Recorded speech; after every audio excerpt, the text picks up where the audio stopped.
Bonsoir à tous. Donc, il paraît qu'il faut que je parle vraiment bien dans le micro. Donc, en tout cas, nous sommes ravis de vous recevoir et vous accueillir ce soir donc, pour la conférence qui concerne le droit à la scolarisation pour les enfants en situation de handicap, de l'intégration à l'inclusion scolaire. Donc, conférence qui sera menée par Gaëtan Brier.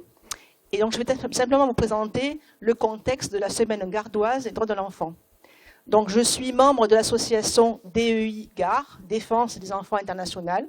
Et donc, cette association, DEI GAR, est donc elle-même affiliée à DEI France, qui est donc une ONG qui défend le droit des enfants et qui a participé notamment à l'élaboration, la rédaction de la Convention internationale des droits de l'enfant. Et donc, cette convention a été signée par bon nombre de nos pays donc, au niveau mondial. Et elle a été signée donc, le 20 novembre 1989.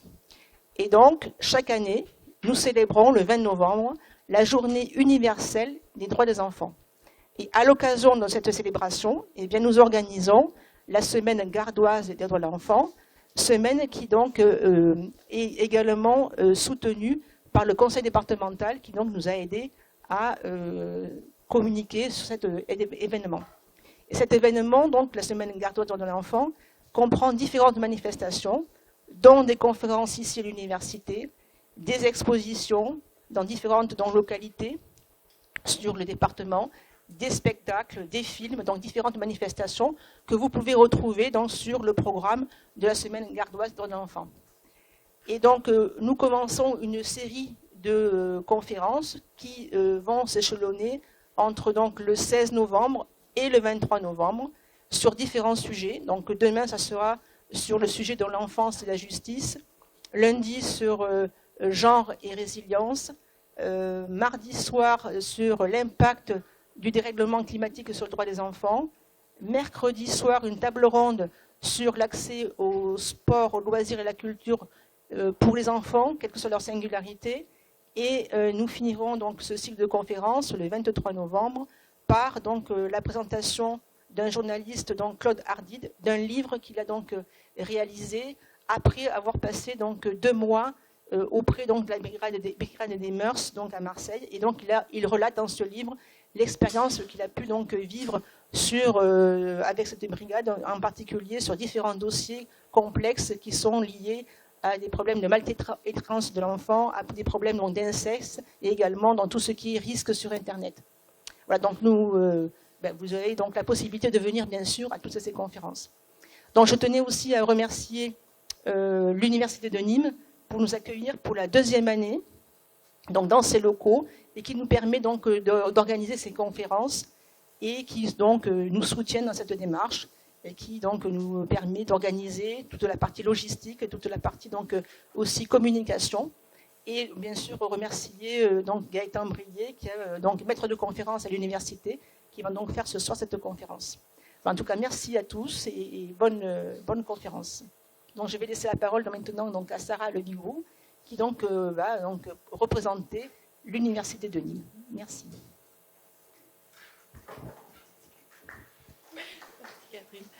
Bonsoir à tous. Alors juste un petit mot de la part du président de l'université qui voulait vous souhaiter la bienvenue dans ces locaux et remercier beaucoup pour cet événement qui nous tient à cœur. Alors parce que moi je suis donc Sarah Levigrou, maître de conférence en psychologie du développement et j'ai le très grand plaisir de travailler avec Gaëtan Brier depuis un peu plus de 2 ans, presque 3 bientôt maintenant. On a tous les deux à cœur de travailler auprès des enfants présentant des handicaps, des troubles du neurodéveloppement. Et Gaëtan, lui, s'est plutôt spécialisé sur l'accompagnement scolaire, l'intégration scolaire de ces enfants. Moi, je suis plutôt sur l'aspect accompagnement des parents de ces enfants. Donc c'est pour ça qu'à l'Université de Nîmes, c'est une thématique qui nous intéresse, notamment avec la création du DU soutien à la parentalité qui, du coup, va en ce sens. Et je suis sûre que, alors l'année dernière, on avait un petit peu plus focalisé sur les parents avec le burn-out parental. Là, on refocalise un petit peu plus sur les droits des enfants. Je pense que c'était très important. Et la question de la scolarité de ces enfants pose encore énormément de questions, ce qui est bien dommage. Donc, je vous souhaite une très bonne conférence aux côtés de Gaëtan, que je suis sûre vous passionnera.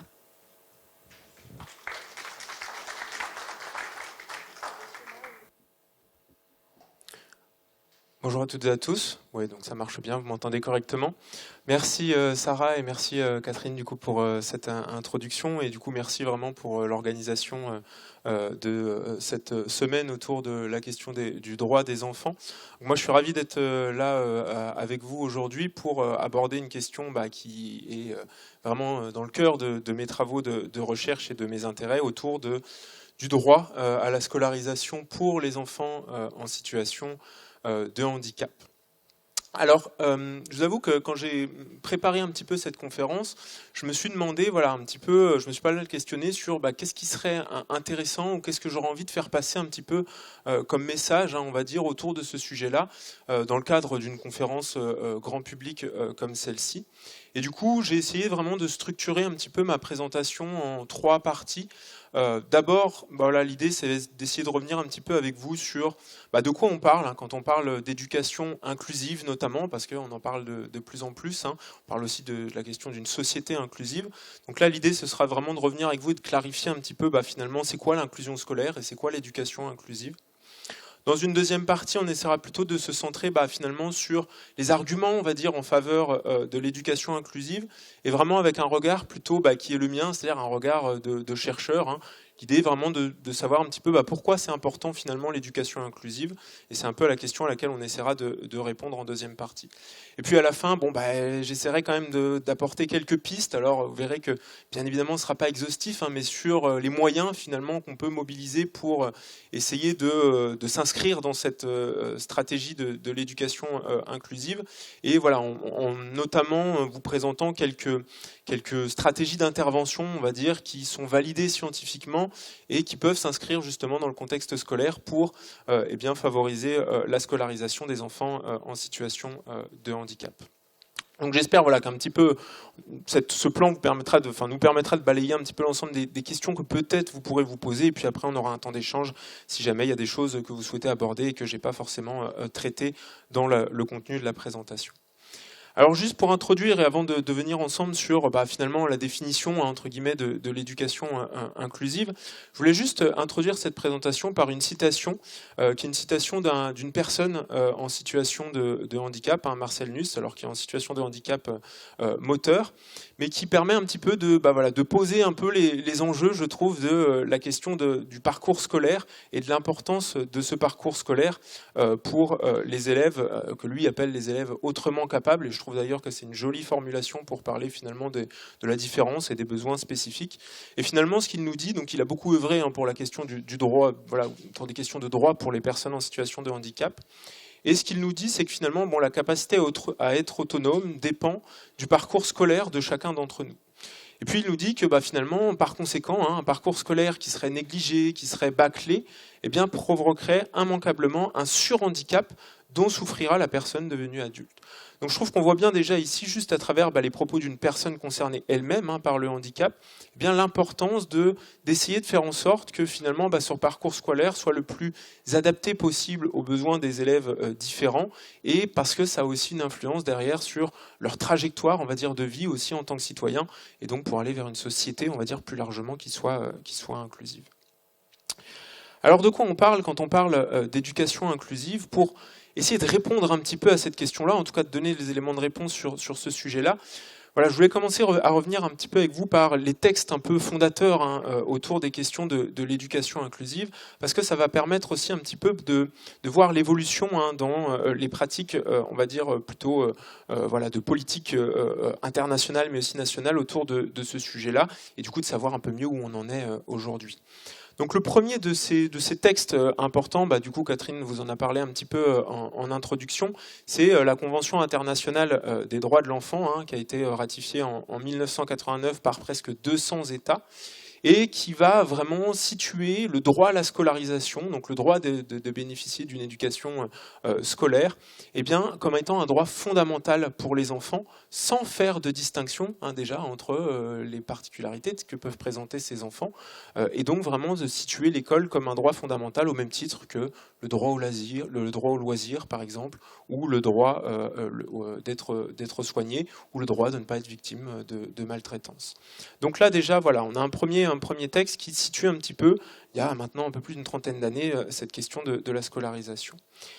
Plus récemment, mais encore que, on a la déclaration de Salamanque qui fait suite vraiment à une conférence mondiale qui a été donnée sur cette question de l'éducation, et plus particulièrement de l'éducation des élèves à besoins spécifiques, et qui a permis de souligner, donc là vraiment au niveau international, on n'est pas vraiment encore dans le contexte franco-français, mais de souligner la nécessité d'avoir des écoles qui se transforment en des écoles pour tous, c'est-à-dire des écoles un petit peu qui soient ouvertes à tous et qui permettent de répondre aux besoins de tous les élèves, quelle que soit finalement leur particularité.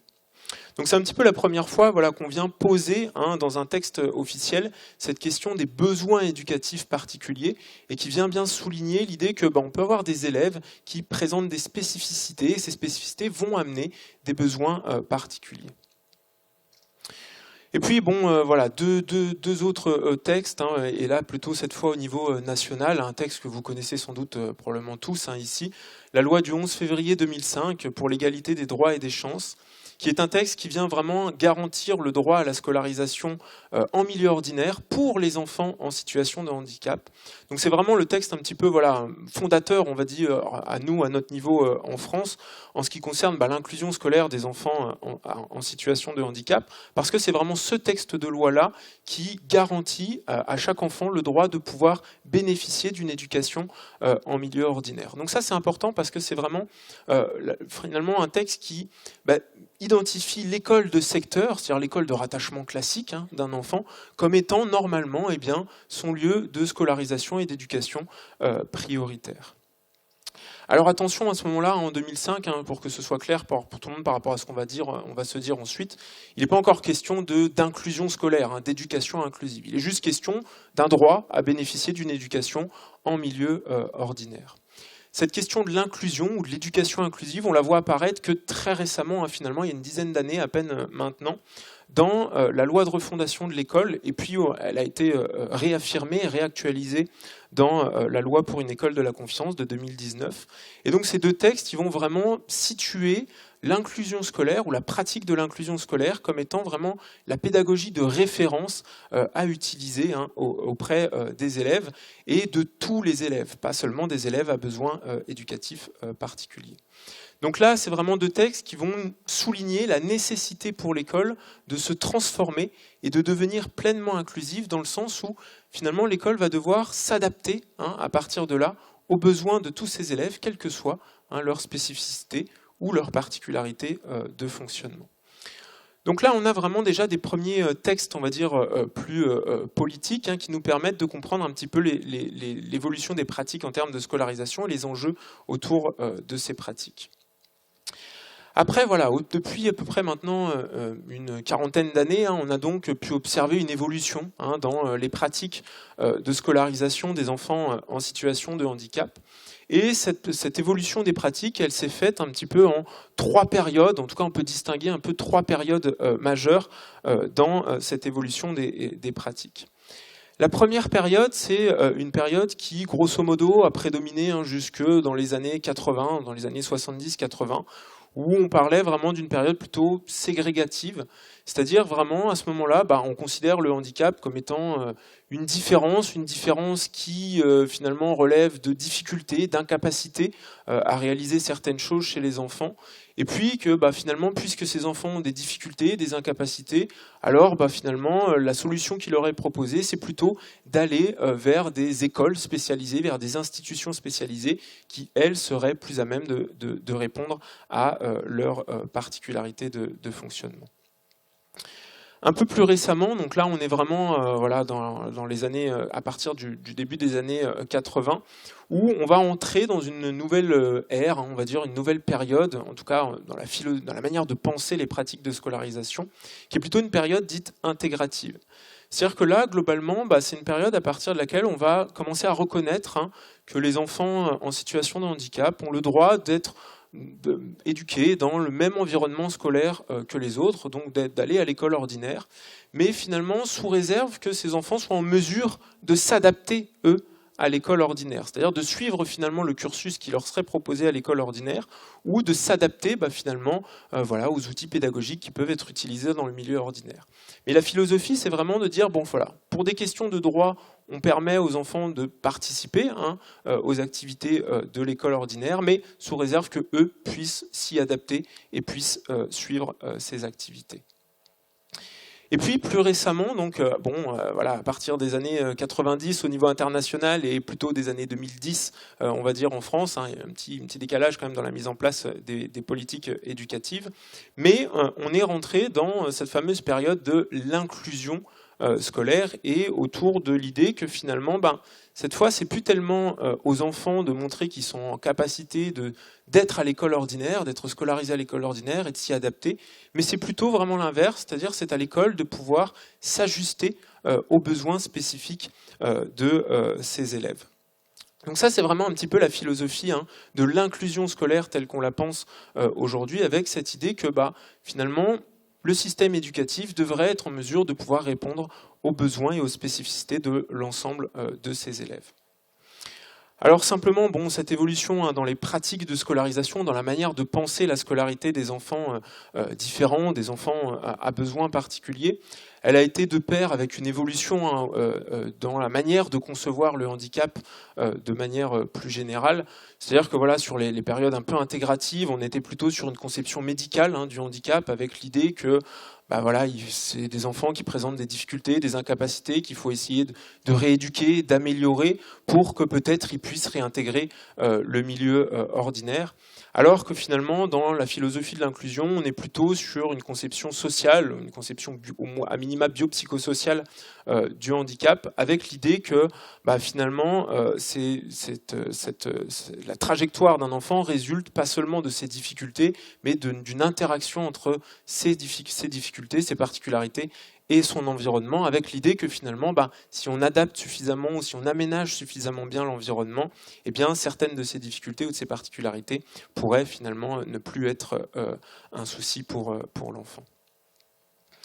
Alors simplement, je voulais quand même revenir avec vous un petit peu sur un élément clé, puisque là je vous ai parlé assez rapidement un petit peu d'intégration, d'inclusion, mais en fait il faut bien comprendre que ces deux concepts sont totalement différents et qui renvoient à des pratiques totalement différentes. Aujourd'hui, la manière dont on pense la scolarité ou l'inclusion, c'est plutôt sous cet angle de l'inclusion scolaire et plus tellement, en tout cas on essaye sous l'angle de l'intégration.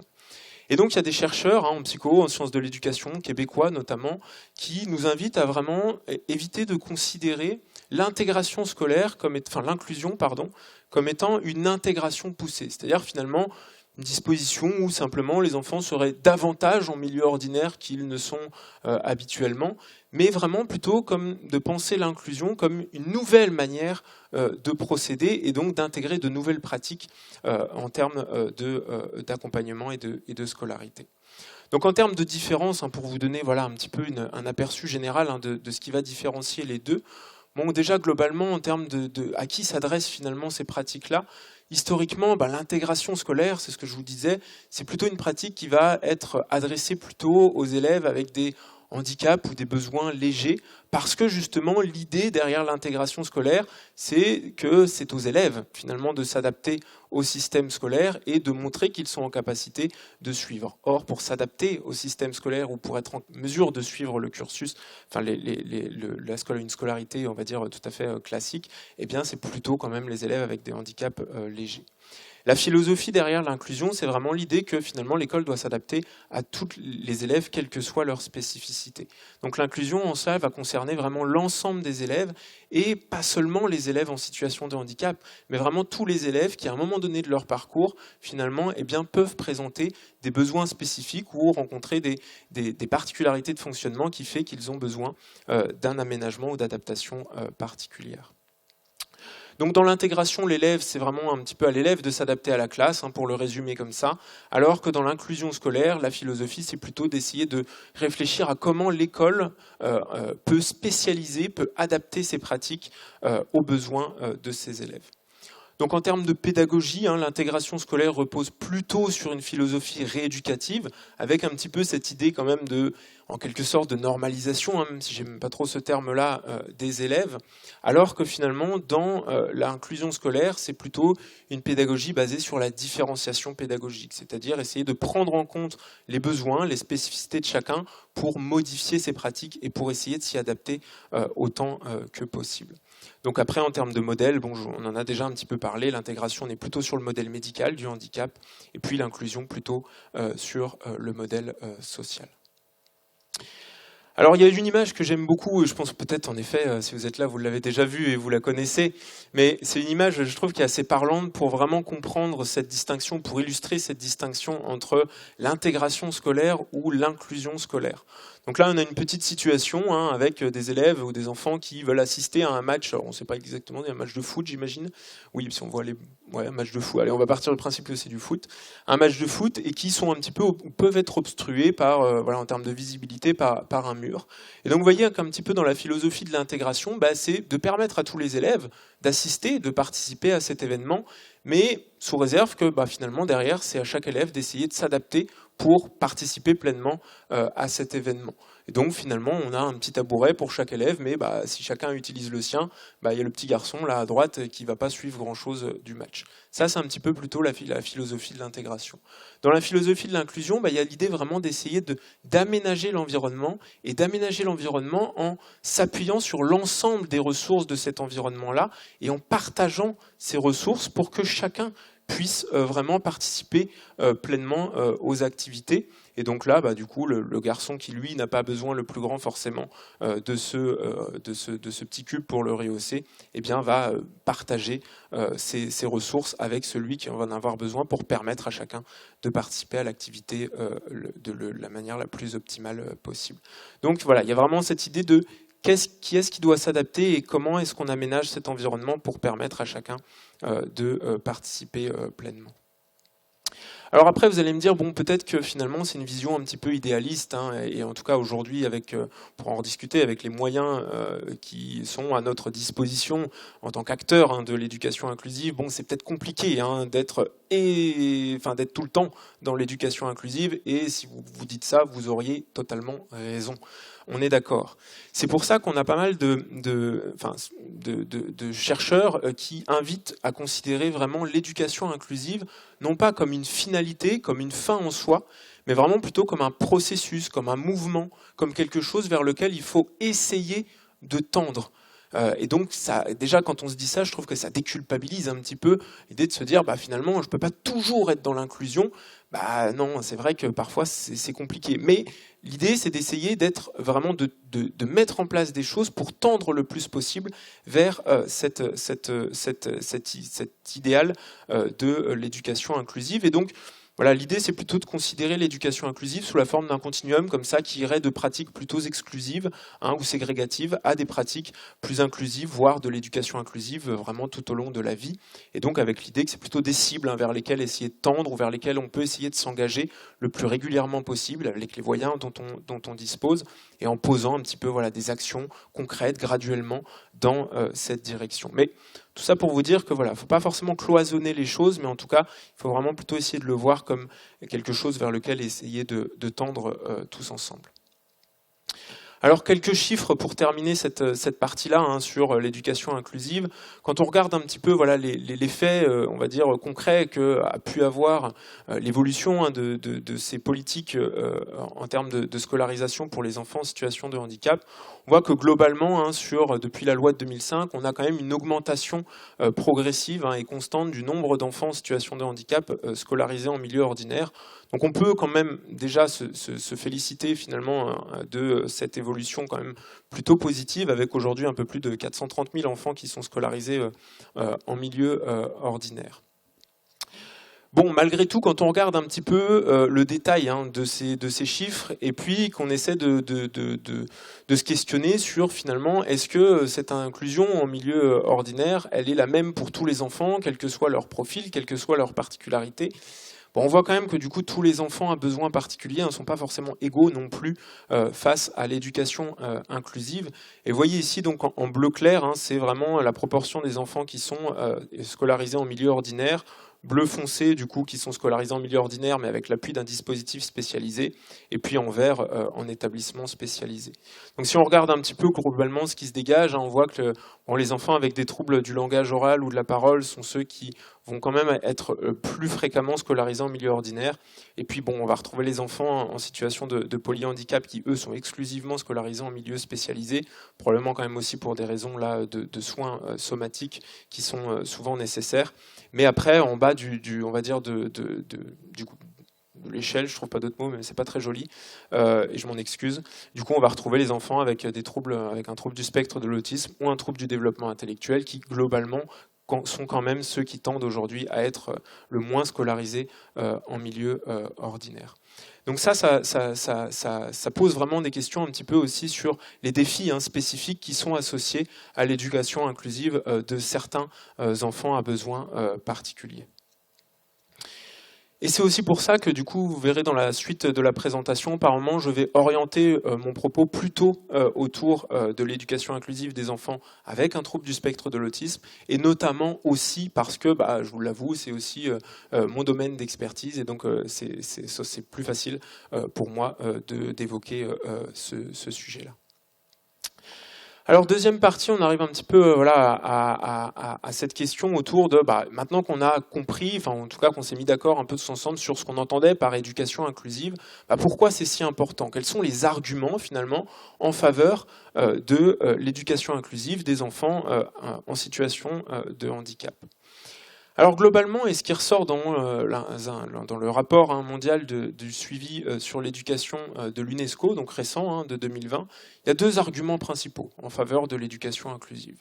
Le premier, c'est un argument tout simplement d'ordre moral, avec l'idée que finalement, la scolarisation en milieu ordinaire des enfants différents, des enfants à besoins spécifiques, c'est quelque chose qui relève du droit et de l'équité finalement vis-à-vis des autres enfants. Pourquoi est-ce qu'on empêcherait certains enfants, sous prétexte qu'ils sont différents, qu'ils ont des besoins différents, d'être scolarisés et d'avoir le même parcours que les autres, en tout cas dans un environnement commun? Donc un premier argument qui est plutôt de l'ordre de la moralité.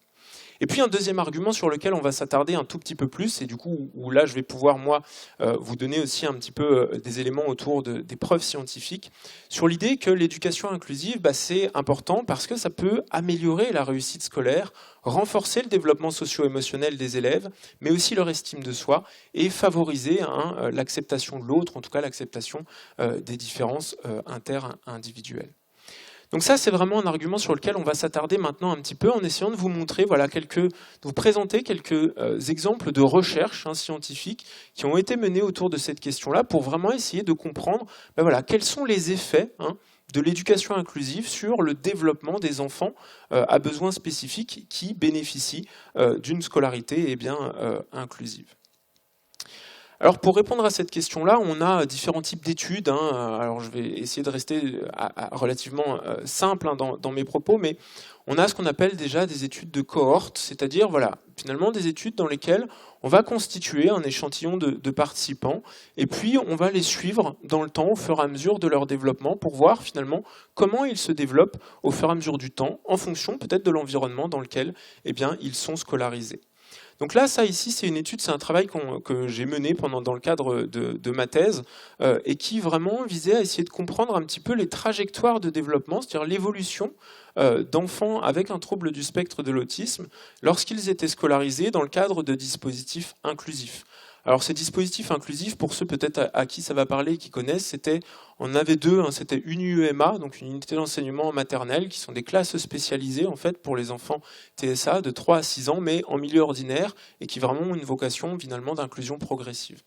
Et puis le deuxième dispositif avec lequel on a travaillé, c'était une classe externalisée d'un IME, donc un institut médico-éducatif. Donc administrativement, cette classe était rattachée à l'IME, mais c'est une classe qui du coup était vraiment localisée en milieu ordinaire avec le même fonctionnement que les UEMA et avec cet objectif un petit peu d'inclusion progressive. Et donc ce qu'on a fait, c'est qu'on a suivi comme ça pendant 2 ans les enfants au cours de leur scolarité dans ce type de dispositif, avec des évaluations régulières sur le plan de leur développement cognitif, mais aussi de leur développement social et communicatif. Et puis on a essayé de regarder un petit peu quelles étaient leurs évolutions au niveau du groupe, quand on fait un petit peu la moyenne du fonctionnement des enfants, mais aussi au niveau des trajectoires individuelles. Bon, globalement, au niveau du groupe, ce qu'on a pu observer, c'est des améliorations assez significatives des trajectoires, donc des compétences développementales sur le plan cognitif et aussi communicatif des enfants au fur et à mesure de leur scolarité dans ce type de dispositif. Donc ça, c'est vraiment des résultats, on va dire, globaux qu'on a pu observer. Et puis après, on a essayé de comprendre un petit peu ces trajectoires individuelles. Sur les trajectoires individuelles, c'est un petit peu le graphique que vous avez en bas, qui paraît un peu barbare comme ça, mais en fait vous avez une barre horizontale qui représente l'évolution d'un enfant, donc pour chaque enfant sur la période de suivi, les 2 ans, et puis vous avez la barre verticale qui en fait est un petit peu un seuil, alors après on calcule ça avec des méthodes statistiques, mais qui est un seuil à partir duquel on considère qu'un enfant peut avoir progressé sur cette période de manière significative, c'est-à-dire finalement que l'évolution qu'on observe, elle ne serait pas due simplement à une erreur dans l'évaluation qui a été faite ou à du hasard. Donc on peut regarder comme ça combien d'enfants finalement évoluent de manière vraiment cliniquement significative durant la période de suivi. Et là on voit que sur le domaine cognitif par exemple, on a quand même un certain nombre d'enfants une majorité même d'enfants qui progressent de manière significative durant cette période. Donc tout ça pour vous dire que finalement, quand on suit un petit peu dans le temps des enfants qui sont scolarisés, ici des enfants TSA en milieu inclusif, eh bien on voit quand même une amélioration des trajectoires de développement, donc une progression dans les compétences développementales qui sont observées. Alors peut-être que vous allez vous demander, oui, mais finalement ça c'est bien joli, mais est-ce que finalement on sait si ces enfants ils auraient davantage progressé en étant en milieu spécialisé par exemple, ou est-ce qu'ils auraient davantage progressé en étant scolarisés dans une classe ordinaire ? Bon, ça finalement, il y a aussi des travaux de recherche qui se sont un petit peu intéressés à ces questions-là. Il y a toute une littérature assez fournie dans le domaine scientifique qui étaye un petit peu ces questions-là. Donc là, vous avez une étude, par exemple, alors je vous la synthétise, mais qui s'est intéressée, donc toujours auprès d'enfants avec un TSA, à comparer l'évolution donc entre le début et la fin de l'année scolaire d'enfants qui bénéficiaient soit d'un accompagnement vraiment pleinement inclusif, c'est-à-dire vraiment un accompagnement dans une classe où il y avait autant d'élèves au développement typique que d'élèves TSA, dans laquelle les enseignants avaient vraiment une formation de départ assez importante, avec un suivi du coup avec des professionnels de l'éducation spécialisée tout au long de l'année, et donc bénéficiaient d'une éducation inclusive vraiment telle qu'on l'a définie tout à l'heure. Et puis il y avait un deuxième groupe qui était plutôt un groupe d'enfants qui étaient scolarisés de manière plus isolée dans une classe ordinaire, avec du coup simplement des aménagements qui pouvaient être proposés par l'enseignante, mais du coup qui bénéficiaient pas vraiment d'un ensemble d'accompagnement inclusif autour de leur scolarité. Et puis on regarde, toujours pareil, on regarde un petit peu l'évolution de ces enfants entre le début et la fin de l'année. Et puis donc là, vous aviez des mesures sur le quotient intellectuel, des mesures plutôt sur le langage, et puis des mesures plutôt sur le fonctionnement adaptatif. Et on voit que finalement, on a une évolution, une progression des compétences de développement qui sont plus importantes chez les enfants qui bénéficient du coup de ce programme d'éducation inclusive. Donc, par rapport à ce qu'on se disait tout à l'heure, un petit peu sur la différence entre des pratiques vraiment pleinement inclusives, des pratiques plutôt intégratives, là c'est pareil, cette étude c'est un exemple, mais ça donne un petit peu des idées sur, dans la recherche, on a quand même des données qui nous permettent de savoir que plus on va vers l'inclusion et vers des pratiques inclusives, plus c'est bénéfique pour le développement des enfants. Et puis, un peu troisième question, je me fais l'avocat du diable, et puis en demandant, oui, mais est-ce que ce serait pas mieux finalement si ces enfants étaient en établissement ou scolarisés en dispositif spécialisé, parce que justement, finalement, les interventions qui leur seraient proposées seraient beaucoup plus adaptées à leurs besoins. Donc là, on a des études, pareil, qui visent un petit peu à comparer l'évolution des trajectoires des enfants en fonction du type de placement, on appelle ça, c'est pas joli, mais type de placement éducatif des enfants. Donc éducation inclusive, ici pour un premier groupe, soit dans une classe où il y avait uniquement d'autres élèves à besoins éducatifs particuliers, soit dans une classe où il n'y avait que d'autres élèves avec un trouble du spectre de l'autisme. Et puis pareil, on mesure les compétences dans différents domaines et on regarde un petit peu comment les enfants évoluent. Alors sur cette étude-là, en gros, ce qu'ils avaient observé, c'est une différence uniquement dans le domaine du développement cognitif, c'est-à-dire une amélioration plus importante chez les enfants qui bénéficiaient d'une éducation inclusive que dans les autres groupes, plutôt sur des aspects cognitifs. Mais ce qui me paraissait quand même super intéressant à vous montrer dans cette étude-là, et pourquoi je vous la présente celle-ci, c'est qu'ils ne se sont pas juste arrêtés comme ça à essayer de comprendre l'évolution des enfants, mais ils ont essayé de comprendre à qui finalement cette éducation inclusive elle pouvait bénéficier le plus parmi tous les enfants de l'échantillon, parmi tous les enfants TSA. Et donc en fait, ils ont scindé leur groupe en deux, des enfants qui avaient plutôt un bas niveau de fonctionnement au départ, bas niveau de développement socio-émotionnel, et puis des enfants qui avaient plutôt un haut niveau de fonctionnement, socio-émotionnel. Et pareil, sur le même système, en scindant ce groupe en deux, ils ont regardé s'il y avait toujours des différences en fonction des modalités de scolarisation, des modalités d'éducation. Et puis, en fait, ce qu'ils observent, c'est que globalement, ces différences entre les différents types d'éducation, elles persistent statistiquement uniquement pour les enfants qui ont les plus bas niveaux de départ.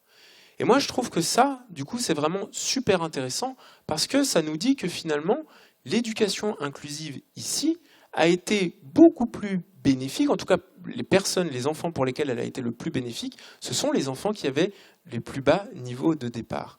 Donc cette idée que finalement, l'inclusion scolaire, ça bénéficiera uniquement aux enfants qui ont déjà des bons niveaux de fonctionnement, ou cette idée que finalement, c'est les enfants avec des bons niveaux de fonctionnement qui devraient justement le mieux s'adapter à l'environnement scolaire. On voit que quand on est vraiment dans une philosophie pleinement inclusive, en fait, c'est les enfants justement qui ont le plus de besoins, ou les besoins d'un niveau de soutien le plus important, qui en bénéficient davantage. Donc je trouve que là, ça vient aussi un petit peu tordre le cou, on va dire, à certaines idées peut-être qu'on peut avoir au départ. Bon, là-dessus, je vais passer assez vite. Après, il y a d'autres types d'études qui permettent, avec des niveaux de preuve, on va dire, scientifiques encore plus élevés, qui permettent de répondre à cette question de l'efficacité de l'éducation inclusive. En gros, c'est des études où, si vous voulez, on va faire un petit peu la synthèse d'un ensemble de travaux de recherche qui ont été menés sur cette question-là. Et donc là, c'était une méta-analyse, on appelle ça une méta-analyse, qui a été réalisée auprès de différents élèves à besoins particuliers. On n'était pas seulement dans le cas de l'autisme, et où ils ont observé des choses qui vont dans le même sens que ce que je vous ai évoqué avant. L'idée que les élèves qui sont accompagnés en contexte inclusif ont de meilleurs résultats académiques et sociaux que ceux qui sont accompagnés dans un contexte plus ségrégatif.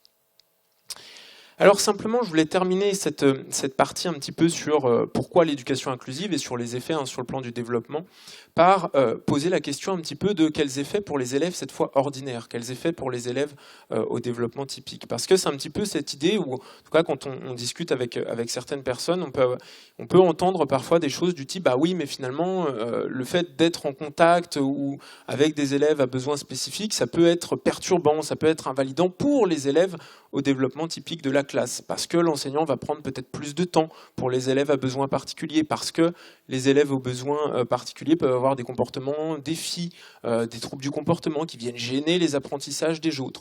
Donc il y a des recherches qui ont été menées pour essayer de tester vraiment cette question-là et de savoir quels effets pouvait avoir l'inclusion scolaire sur les élèves, cette fois, on va dire, au développement typique, sans besoin particulier.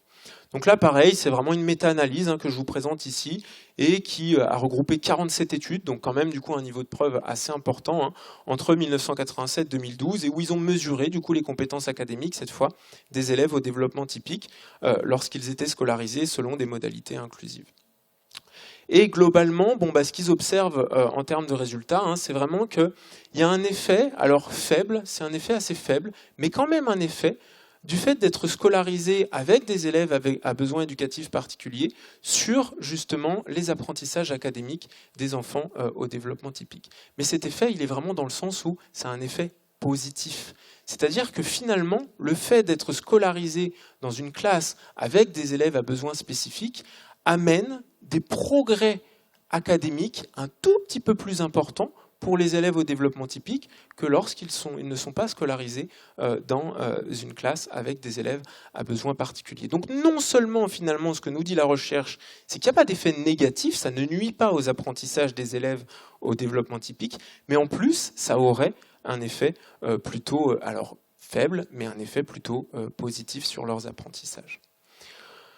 Bon, alors après, je vous passe les détails. Ils avaient testé différents facteurs modérateurs, mais j'ai peur qu'on manque un petit peu de temps si je m'étends sur ce sujet-là. Donc je vous propose de passer à la dernière partie, maintenant qu'on a un petit peu contextualisé c'est quoi l'inclusion, qu'on a évoqué un petit peu les arguments en faveur de l'éducation inclusive avec un regard un peu scientifique.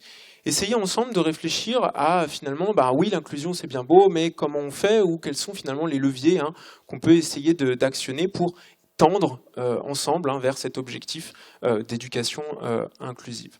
Donc vous verrez que mon propos ne sera pas du tout exhaustif et je l'assume pleinement, je ne peux pas en aussi peu de temps. Mais l'idée c'est plutôt de peut-être vous proposer, d'échanger avec vous autour vraiment de stratégies un petit peu innovantes ou en tout cas de stratégies validées scientifiquement qui permettent de faciliter cet objectif d'éducation inclusive. Alors pour savoir comment améliorer ou comment faciliter l'inclusion scolaire, faut déjà être en mesure d'identifier les différents niveaux sur lesquels on peut agir justement pour essayer de faciliter cette éducation inclusive. Et donc pour essayer de comprendre un petit peu ces différents niveaux sur lesquels on peut agir, les différents leviers qu'on peut actionner, il y a des travaux de recherche en psycho qui s'intéressent, qui s'inscrivent dans le cadre d'un modèle qu'on appelle un modèle écosystémique ou d'une approche écosystémique, et qui est intéressante parce qu'en fait elle permet vraiment de prendre en compte différents éléments, à la fois en lien avec les caractéristiques de l'élève, mais aussi en lien avec finalement les différents environnements dans lesquels il est susceptible de s'inscrire.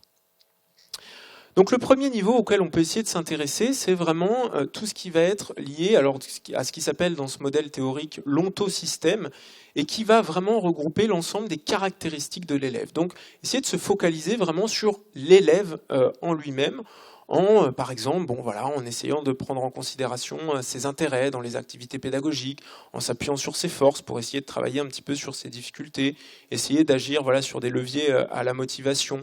Donc ça, c'est des choses sur lesquelles on reviendra juste après, quand je vous parlerai justement d'une stratégie d'intervention centrée sur cet aspect-là. Si on dézoome un petit peu, il faut imaginer dans ce modèle une sorte de loupe, si vous voulez, qu'on peut rapprocher plus ou moins près de l'élève et puis qu'on peut éloigner petit à petit pour essayer de prendre en considération d'autres leviers actionnables possibles.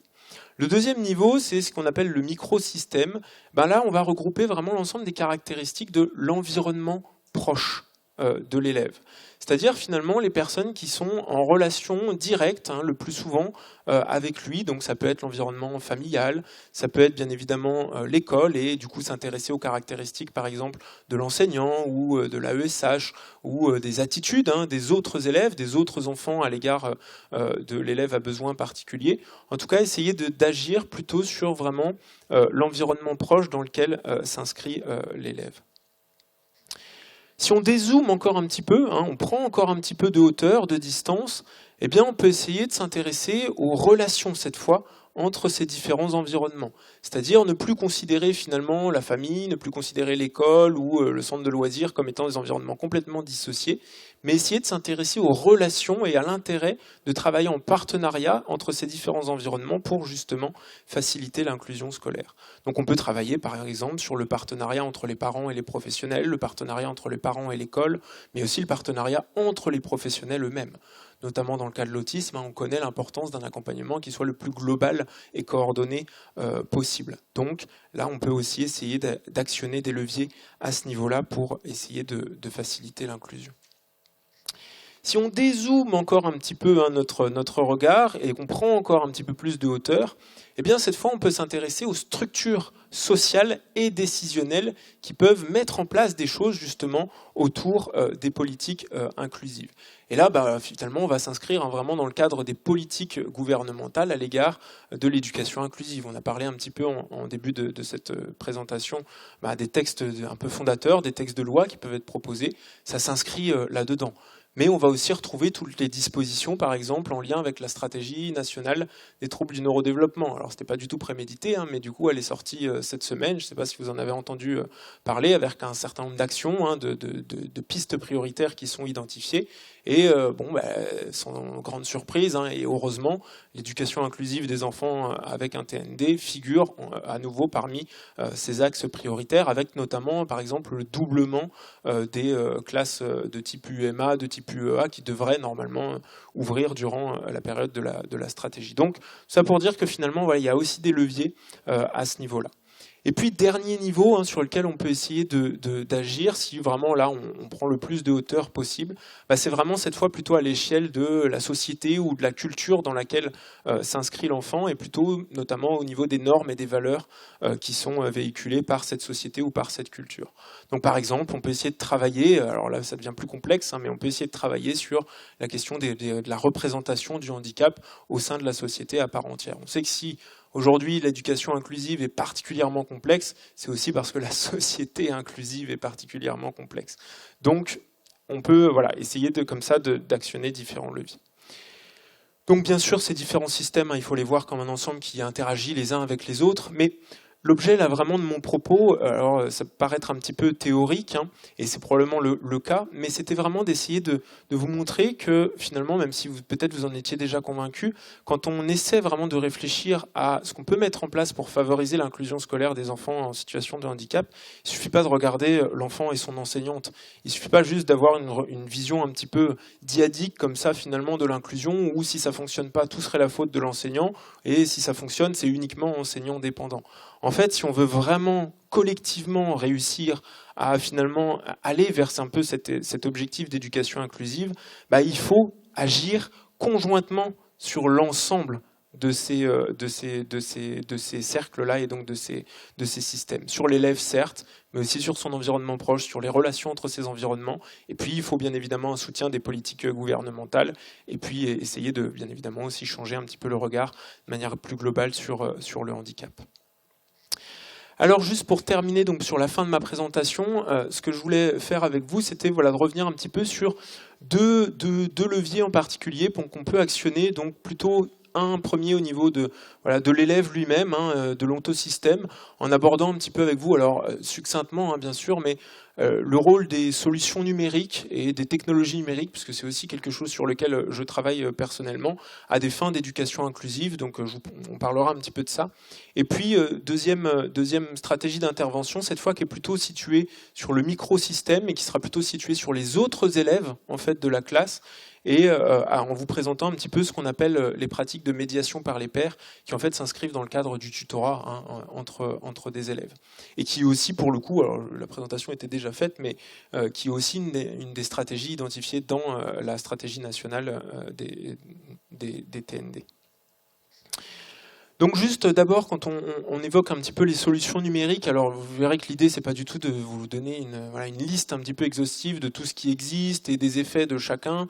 Ce serait trop long, trop complexe, on pourrait faire une journée de colloque là-dessus. Donc c'est juste de présenter un petit peu, quand on parle aujourd'hui de solutions numériques, on fait référence à des outils un peu classiques qu'on connaît tous, l'ordinateur portable, le smartphone, les tablettes qu'on peut essayer d'utiliser à des fins d'éducation inclusive. Mais on a vu apparaître quand même un petit peu ces dernières années de nouveaux outils, comme notamment les robots, la robotique, qui est quand même de plus en plus aussi utilisée, notamment dans les travaux de recherche, pour essayer de comprendre comment ils peuvent aider à la scolarisation des enfants TSA, donc soit sous des formes un peu rondes comme vous avez au-dessus, ou plutôt humanoïdes. Et puis après, il y a aussi des choses beaucoup plus récentes là, qui s'inscrivent vraiment dans les 5-10 dernières années autour de la réalité virtuelle, notamment pour aider par exemple les enfants à se projeter dans le contexte scolaire ou à travailler des interactions sociales en contexte scolaire, mais vraiment avec justement ce dispositif de réalité virtuelle. Et puis des choses qui sont plutôt de l'ordre des lunettes, des smart glass, des lunettes connectées qui permettent en fait en temps réel un petit peu, par exemple, de fournir de l'étayage ou de l'aide à un enfant qui en aurait besoin, par exemple, dans le cadre d'interactions sociales ou dans le cadre d'une séquence d'apprentissage académique. Donc là, moi, ce dont je vais vous parler, c'est un petit peu quelque chose d'un peu plus classique, parce que c'est aussi là-dessus qu'il y a le plus de données de recherche, et puis c'est aussi là-dessus que moi je travaille un petit peu plus, qui est la question du rôle des tablettes numériques dans l'éducation inclusive, et plus particulièrement le rôle que peuvent avoir certaines applications éducatives sur tablettes numériques. Donc quand on regarde un petit peu, on fait une synthèse, parce que vous avez bien compris que là c'est vraiment un regard aussi de chercheurs que je vous donne, quand on fait une synthèse de la littérature scientifique sur l'intérêt que peuvent avoir finalement les tablettes numériques et plus particulièrement certaines applications éducatives au service de l'éducation inclusive. On voit qu'il y a quand même pas mal d'arguments en faveur de l'utilisation de ces outils. Premièrement, l'idée que voilà, c'est des outils qui sont quand même relativement attractifs, que ce soit par leur forme, par leur couleur, mais aussi par la manière dont ils sont conçus au niveau de l'interface des applications. Et puis, c'est des outils qui peuvent être aussi particulièrement motivants pour les enfants à besoins spécifiques. Pas mal de travaux de recherche qui montrent que voilà, à contenu équivalent, les enfants vont s'engager plus facilement dans un travail sur tablette que dans un travail sur support classique. Donc ça peut être un moyen d'engager aussi et de soutenir la motivation des enfants dans certaines activités.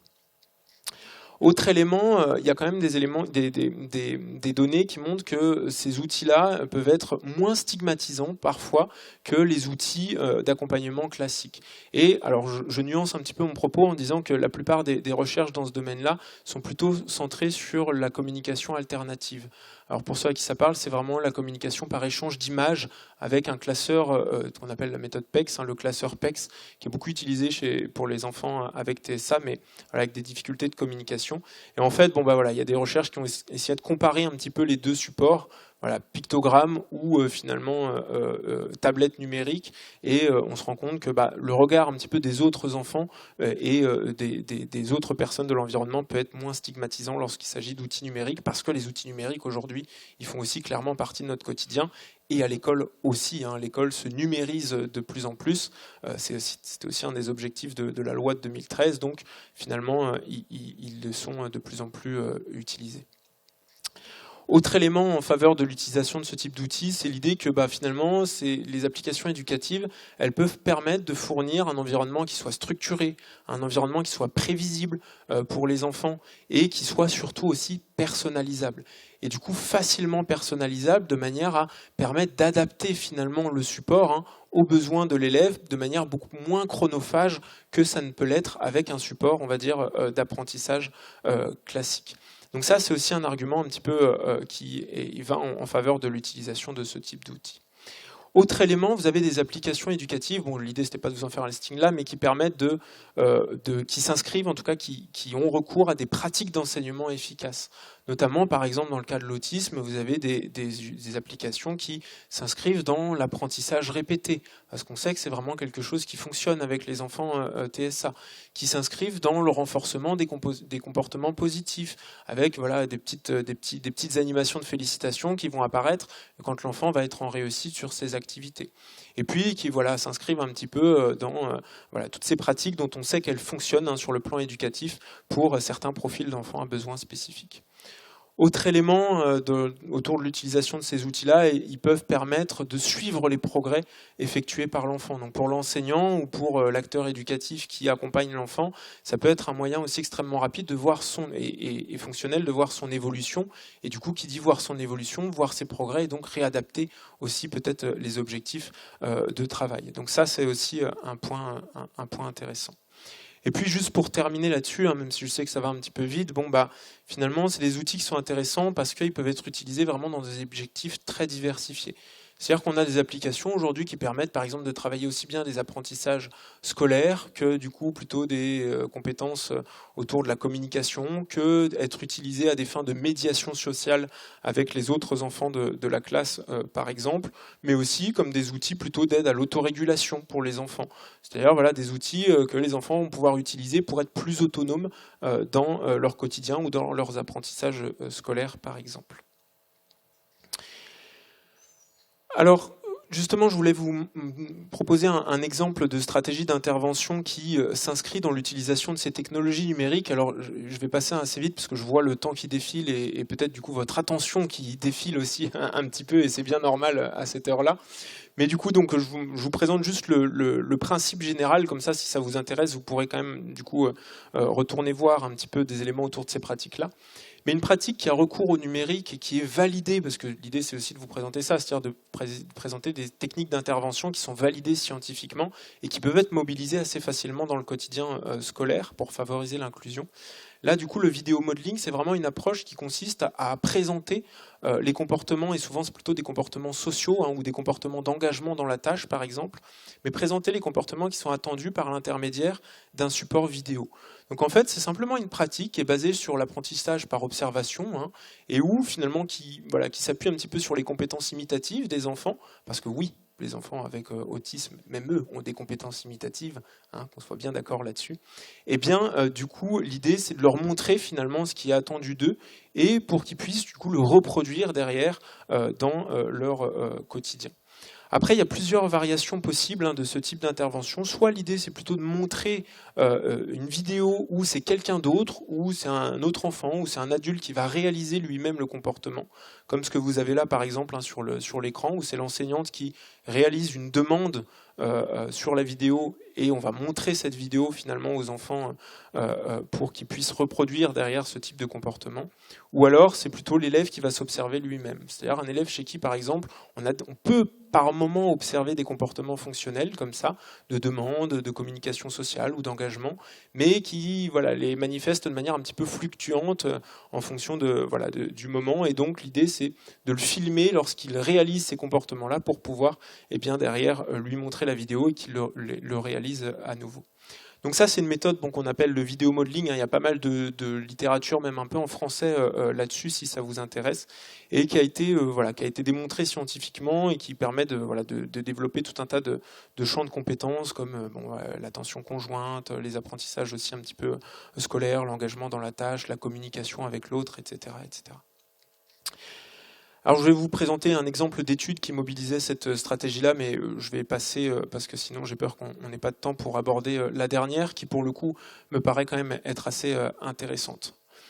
Donc la dernière un peu piste, on va dire, de réflexion autour des stratégies ou des leviers pour faciliter l'inclusion scolaire, c'est une stratégie qui s'appelle la médiation par les pairs, et sur laquelle, pour le coup, moi j'ai travaillé un petit peu. Et en fait, cette médiation par les pairs, c'est une approche qui va consister à former les enfants au développement typique, c'est-à-dire les élèves des classes ordinaires, à entraîner, à mettre en place une intervention auprès d'enfants à besoins éducatifs particuliers. Donc l'idée, c'est vraiment d'essayer de, non pas agir sur l'élève à besoins particuliers, mais d'essayer plutôt de former, de sensibiliser son environnement social, et ici en l'occurrence c'est les élèves au développement typique, les élèves de l'école, à s'ajuster en fait à ses besoins, à ses particularités pour interagir avec lui, pour l'aider dans les apprentissages scolaires par exemple. Donc vous voyez un petit peu cette idée de finalement utiliser les ressources de la classe, et ici les ressources qui sont les autres élèves, pour pouvoir s'ajuster aux besoins des élèves à besoins spécifiques. Donc la plupart du temps, ce type d'approche, c'est plutôt des approches qui sont centrées sur les relations sociales, sur les interactions entre les enfants, pour faciliter vraiment plutôt l'inclusion sociale des élèves à besoins particuliers. Mais après, vous avez tout un champ de recherche qui est plutôt basé sur le tutorat académique, aussi, on pourra en discuter si vous avez des questions là-dessus après, et qui là, pour le coup, est un petit peu la même logique, mais plutôt centré sur les apprentissages scolaires. Donc un exemple d'application de mise en place de ce type d'intervention. Donc c'est une étude qui a été publiée récemment et qui s'intéressait donc à 7 élèves avec un trouble du spectre de l'autisme qui requérait, je sais pas si, oui, je ne sais même pas si ça se dit, oui, qui requérait un niveau de soutien très important. Et donc, vous voyez des élèves avec plutôt un profil particulier d'autisme. Et donc, l'idée, c'était vraiment de mettre en place un petit peu ce type d'intervention dans l'environnement scolaire ordinaire, en contexte de jeux symboliques, où les enfants, donc on avait créé des groupes de jeux avec 2 enfants au développement typique, un élève avec TSA, et ce groupe de jeux se réunissait 2 fois par semaine pour jouer tous les 3 à l'intérieur de l'environnement scolaire. Et l'idée, c'était d'essayer de voir comment est-ce que le fait de sensibiliser les enfants au développement typique et de les former à s'ajuster aux besoins particuliers de leurs camarades avec un TSA pouvait permettre de faciliter, de développer les compétences de jeu des élèves avec TSA et de faciliter les échanges sociaux avec leurs camarades au développement typique. Donc là, ce qu'on a pu faire, c'est essayer de les former en 4 séances, 4 sessions de 30 minutes chacune. Une première séance qui était plutôt focalisée sur une sensibilisation à l'autisme, au handicap, et plutôt une sensibilisation à la différence de manière générale. L'idée, c'était surtout que les enfants comprennent que on est tous différents quelque part, et que finalement, il y a un moment donné où on a tous peut-être besoin d'aide de quelqu'un, et donc finalement, eux, on allait leur demander un petit peu de reconnaître cette différence, et que finalement, ils allaient être de bons camarades pour aider leurs collègues avec, l'enfant avec un TSA. Donc pour cette sensibilisation, on s'est appuyé sur 2 outils peut-être que vous connaissez aussi, Mon petit frère super-héros, qui est un ouvrage de la littérature jeunesse qui présente un petit peu les spécificités de l'autisme, mais à travers le point de vue d'une petite fille qui parle de son petit frère, et puis Mon petit frère de la Lune, qui est un petit peu le même principe, mais plutôt sous format, cette fois vidéo, qu'on a utilisé. Et puis après, on a eu une séance, donc la deuxième séance de formation des enfants, c'était plutôt, concrètement maintenant, comment est-ce qu'ils vont faire? Et donc on a essayé de leur apprendre, en s'appuyant sur un modèle vraiment d'intervention validé dans la littérature, de leur apprendre comment faire pour interagir, pour jouer, pour aller solliciter, pour aider leurs camarades avec un TSA, avec 3 groupes de stratégies. Je vais passer assez vite, mais sur ce qu'ils peuvent faire. Donc par exemple, tout simplement aller lui donner un jouet pour essayer de l'intégrer, de l'inclure dans la situation de jeu, lui montrer comment utiliser l'objet, et puis ce qu'ils peuvent dire, lui dire de faire comme lui ou l'appeler par son prénom pour capter son attention avant de jouer avec lui. Et puis bien évidemment l'encourager dans cette dynamique de jeu et le féliciter. Donc vous voyez des stratégies vraiment très simples, adaptées bien évidemment à l'âge des enfants, parce que ce que je ne vous ai pas dit, c'est que là c'était des enfants vraiment d'âge maternel, donc des tuteurs de 5 ans et des enfants de 5-6 ans, et donc qui permettaient, en tout cas dont on espérait que ça allait permettre de favoriser les interactions. Donc on a évalué tout au long de cette expérience-là le niveau de jeu, les compétences de jeu de l'élève TSA. On a évalué aussi son niveau de participation sociale dans la situation de jeu, à quel point il jouait avec les autres ou il jouait tout seul de son côté. Et puis on a évalué aussi l'imitation, puisque ce qu'on avait fait, c'est qu'on avait vraiment mis à disposition des jeux en double exemplaire identique pour permettre aux enfants de communiquer par l'imitation et d'apprendre par l'imitation de manière un petit peu plus efficiente. Alors au niveau des résultats, c'est pareil, je vais passer assez rapidement, mais au niveau des résultats, vous voyez globalement, on voit qu'après la formation des enfants typiques, après les avoir sensibilisés, les avoir formés à jouer, à interagir avec leurs camarades avec un TSA, on voit qu'on a une amélioration du temps passé à jouer avec les autres chez les élèves TSA, donc vraiment une augmentation du temps en interaction sociale avec les autres. Une augmentation du niveau de jeu, aussi des compétences de jeu, là où les enfants avaient plutôt des comportements de jeu orientés vers la stimulation sensorielle, on a vu apparaître des nouvelles habiletés de jeu plutôt tournées vers le jeu fonctionnel, vers le jeu imaginatif, et puis du coup aussi une augmentation des compétences d'imitation. On a simplement, parmi les 7 enfants qui avaient participé à cette étude-là, un seul qui ne semble pas avoir tiré bénéfice de l'intervention, mais c'est aussi un enfant qui du coup avait un profil particulier, et les tuteurs eux aussi avaient un profil particulier, ce qui a fait que probablement l'interaction entre les deux a été complexe, avec un enfant TSA qui était beaucoup dans l'évitement social, qui avait quand même pas mal de comportements défis, et des tuteurs qui eux étaient on va dire moins investis que les autres dans leur mission de tuteur, et qui du coup avaient tendance à se désengager quand même assez rapidement de ce rôle qu'on avait essayé de leur donner. Donc probablement que l'interaction entre les deux a fait que ça a été un petit peu plus compliqué. Mais vous voyez que du coup pour les 6 autres, ça a quand même eu un intérêt. Et puis ce qu'on a vu, l'intérêt, c'est aussi que ces comportements-là, les progrès qui avaient été faits, ils sont maintenus quand même en l'absence de l'adulte. C'est-à-dire finalement de manière complètement spontanée, les enfants continuaient de mobiliser les stratégies qu'ils avaient apprises pour jouer, pour interagir avec les autres, même lorsque l'adulte ne les y aidait plus, n'était pas là sans arrêt à leur dire souviens-toi, il faut que tu joues avec ton camarade, etc.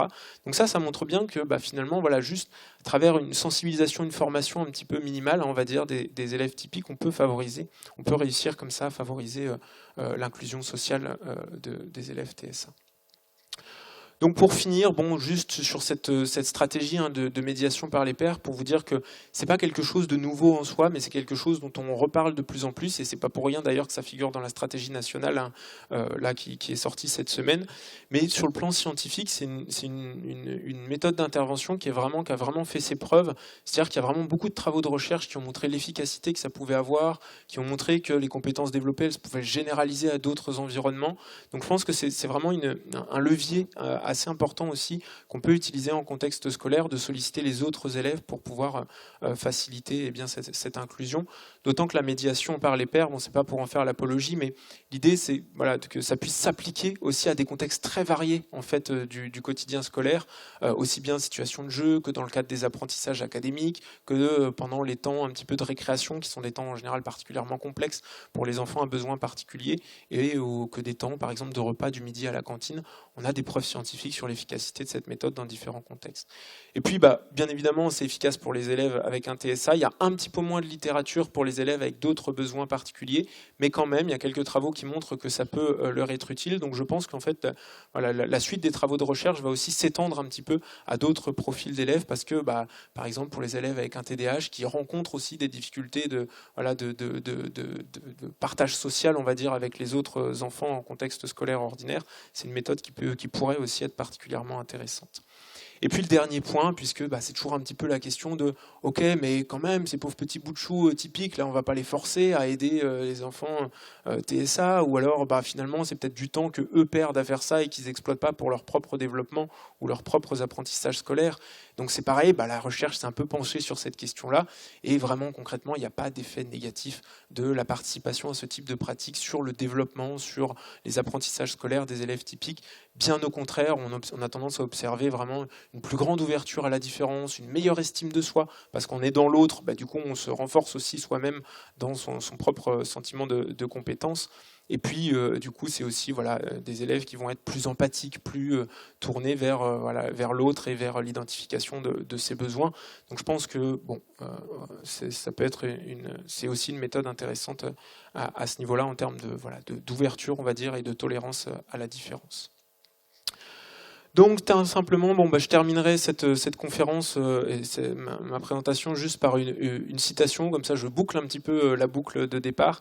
Une citation de Lydie Laurent, qui est une enseignante spécialisée qui œuvre beaucoup pour la question justement de la pédagogie inclusive, et qui nous rappelle que finalement la véritable injustice, ce n'est pas de naître avec un handicap, elle parle de handicap incurable, mais c'est le fait que la société n'accepte pas ce handicap. Et finalement, ça ouvre un petit peu la porte aussi à la nécessité d'aller vers une société plus inclusive pour essayer de favoriser l'éducation inclusive et de faire en sorte que tous les élèves, quel que soit leur profil, puissent bénéficier d'un parcours qui soit le plus prolifique possible pour eux.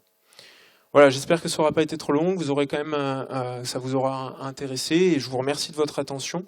Et puis, si vous avez des questions, je suis à votre disposition. Merci.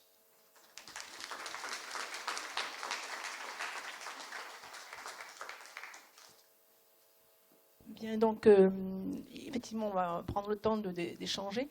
Simplement pour vous dire que donc, cette conférence est enregistrée, et que par conséquent, chaque fois que vous allez prendre la parole pour poser une question, je vous demande de parler, comme je le fais, vraiment près du micro, pour qu'on puisse donc enregistrer les questions. Donc vous ne serez pas visible sur les images, mais par contre, on va pouvoir vous entendre au niveau des questions. Donc la première question, peut-être. Qu'est-ce qui se lance ?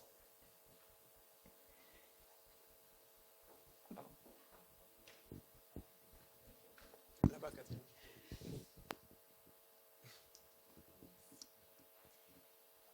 C'est un très beau projet, mais où sont les adultes formés pour s'occuper de ces enfants qui vont eux-mêmes s'occuper des autres enfants? Quels sont ces adultes qui connaissent les différents handicaps, le TSA, le TDAH, pour pouvoir prendre en charge toute cette magnifique solidarité entre élèves? Merci pour ta question, Odile. Là, du coup, la première question, tu ouvres la porte à beaucoup de choses, mais j'adore. Oui, c'est sûr que voilà, si en plus tu fais référence en particulier à la dernière partie de ma présentation sur la médiation, c'est sûr que ça passe avant tout par des professionnels qui sont formés aux besoins spécifiques, qui sont formés au handicap et sensibles à la question de l'éducation inclusive. Alors, quand même, moi, j'ai la sensation pour peut-être qu'on avance quand même dans cette direction-là depuis quelques années, qu'il y a quand même pas mal de choses, même en termes de formation continue, qui se mettent en place autour de la question de l'éducation inclusive. Je pense notamment à des organismes de formation comme l'INSIF, qui était l'INSHE à Paris avant, et qui, un organisme dédié à la question de l'éducation inclusive et qui font des formations un peu partout. Après, c'est vrai qu'il y a quand même de grosses disparités aussi en fonction des territoires, et localement, c'est clair que du coup, il y a encore du travail pour pouvoir essayer de mettre en œuvre ces principes-là, et que ça va passer, et avant tout, en tout cas, ça ne peut pas être autrement que de passer par la formation des professionnels, c'est sûr, mais la formation au niveau des besoins des élèves en situation de handicap, mais aussi autour de la question de l'éducation inclusive, et aussi autour de la question du travail de collaboration que nécessite la mise en œuvre des principes de l'éducation inclusive. Parce qu'on se rend compte que finalement, la question de l'éducation inclusive, ce qui est compliqué, c'est que ça fait finalement se confronter et travailler ensemble des professionnels qui jusqu'ici ne l'avaient pas forcément fait, l'éducation nationale, le médico-social, parfois le sanitaire, et du coup finalement comment tout ce monde-là réussit à se comprendre l'un l'autre au service des besoins des enfants. Donc au-delà de la formation, il y a même aussi derrière cette question de comment on fait pour travailler tous ensemble à ça. Mais c'est clair que ça va être un chemin, on va dire, de longue haleine. Mais moi, je suis convaincu que, après, si on s'y met tous ensemble avec notre casquette un peu différente, ça peut être un bel objectif. Mais, voilà, je ne suis pas sûr que je réponde vraiment à ta question, en tout cas comme je peux. Mais merci. Une autre question ?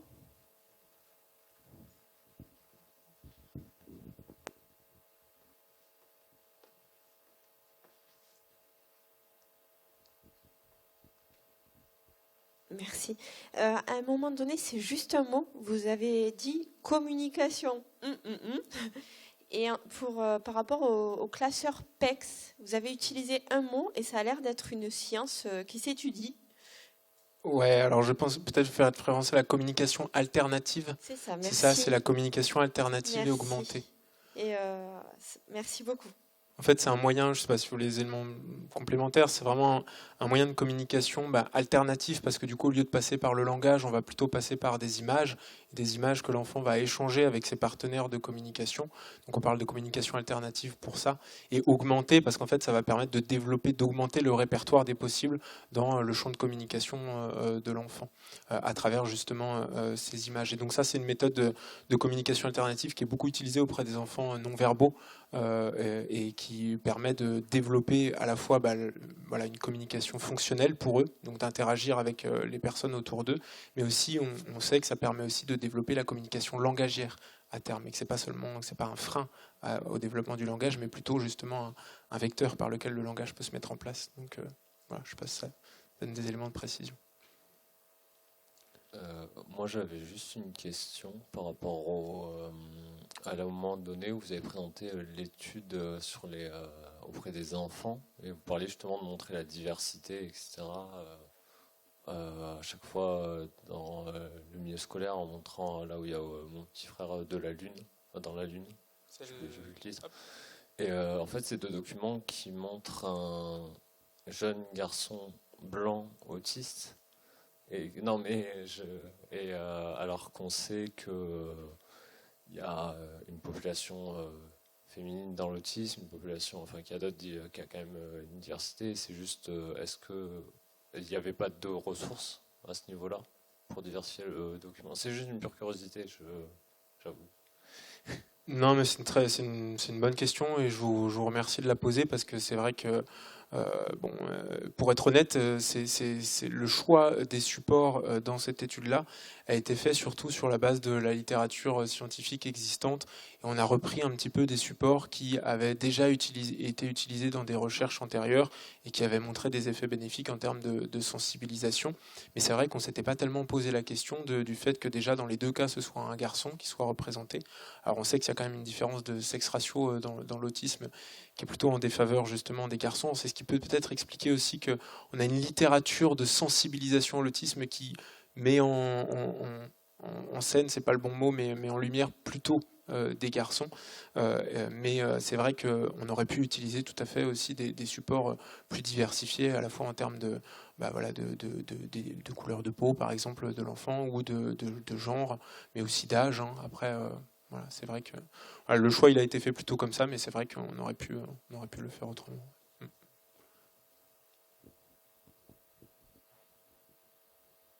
D'autres questions? Alors j'avais peut-être une petite question justement par rapport donc à l'application donc cette approche donc de médiation par des pairs.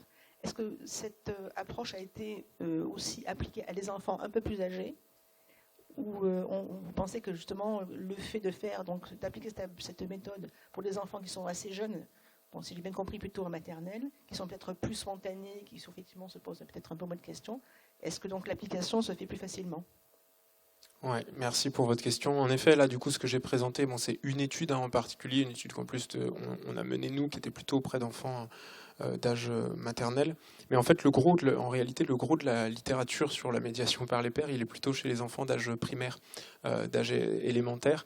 Et alors, avec parfois des méthodes qui sont un petit peu différentes. Hein, c'est-à-dire que le programme de sensibilisation va pas être le même, les supports vont être adaptés à l'âge des enfants. Mais on a des méthodes qui sont basées, par exemple, sur ce qu'on appelle les réseaux de pairs. Parce que du coup, en grandissant, les enfants ont plutôt tendance à voilà, s'inscrire dans des contextes sociaux un peu plus larges. Et du coup, finalement, on va avoir des méthodes de sensibilisation des enfants typiques qui diffèrent un petit peu de ce point de vue-là. Mais le gros de la littérature, en réalité, est plutôt chez les enfants d'âge élémentaire. Après, il y a toute une littérature aussi qui est plus fournie sur la question du tutorat académique, notamment dans le cadre des apprentissages scolaires, où là, il y a pas mal de choses sur la période un peu collège-lycée aussi, et avec du coup un niveau de preuve qui est également assez important. En fait, ce qu'on sait un peu moins aujourd'hui au niveau de ces méthodes-là, on sait qu'elles fonctionnent, par contre, on sait un petit peu moins pour quel profil d'enfant elles fonctionnent. Et c'est là aujourd'hui où la recherche tend à aller, c'est-à-dire que, vous voyez par exemple dans ce que je vous ai présenté moi ici, il y a de l'hétérogénéité dans les effets qu'on observe en fonction des enfants.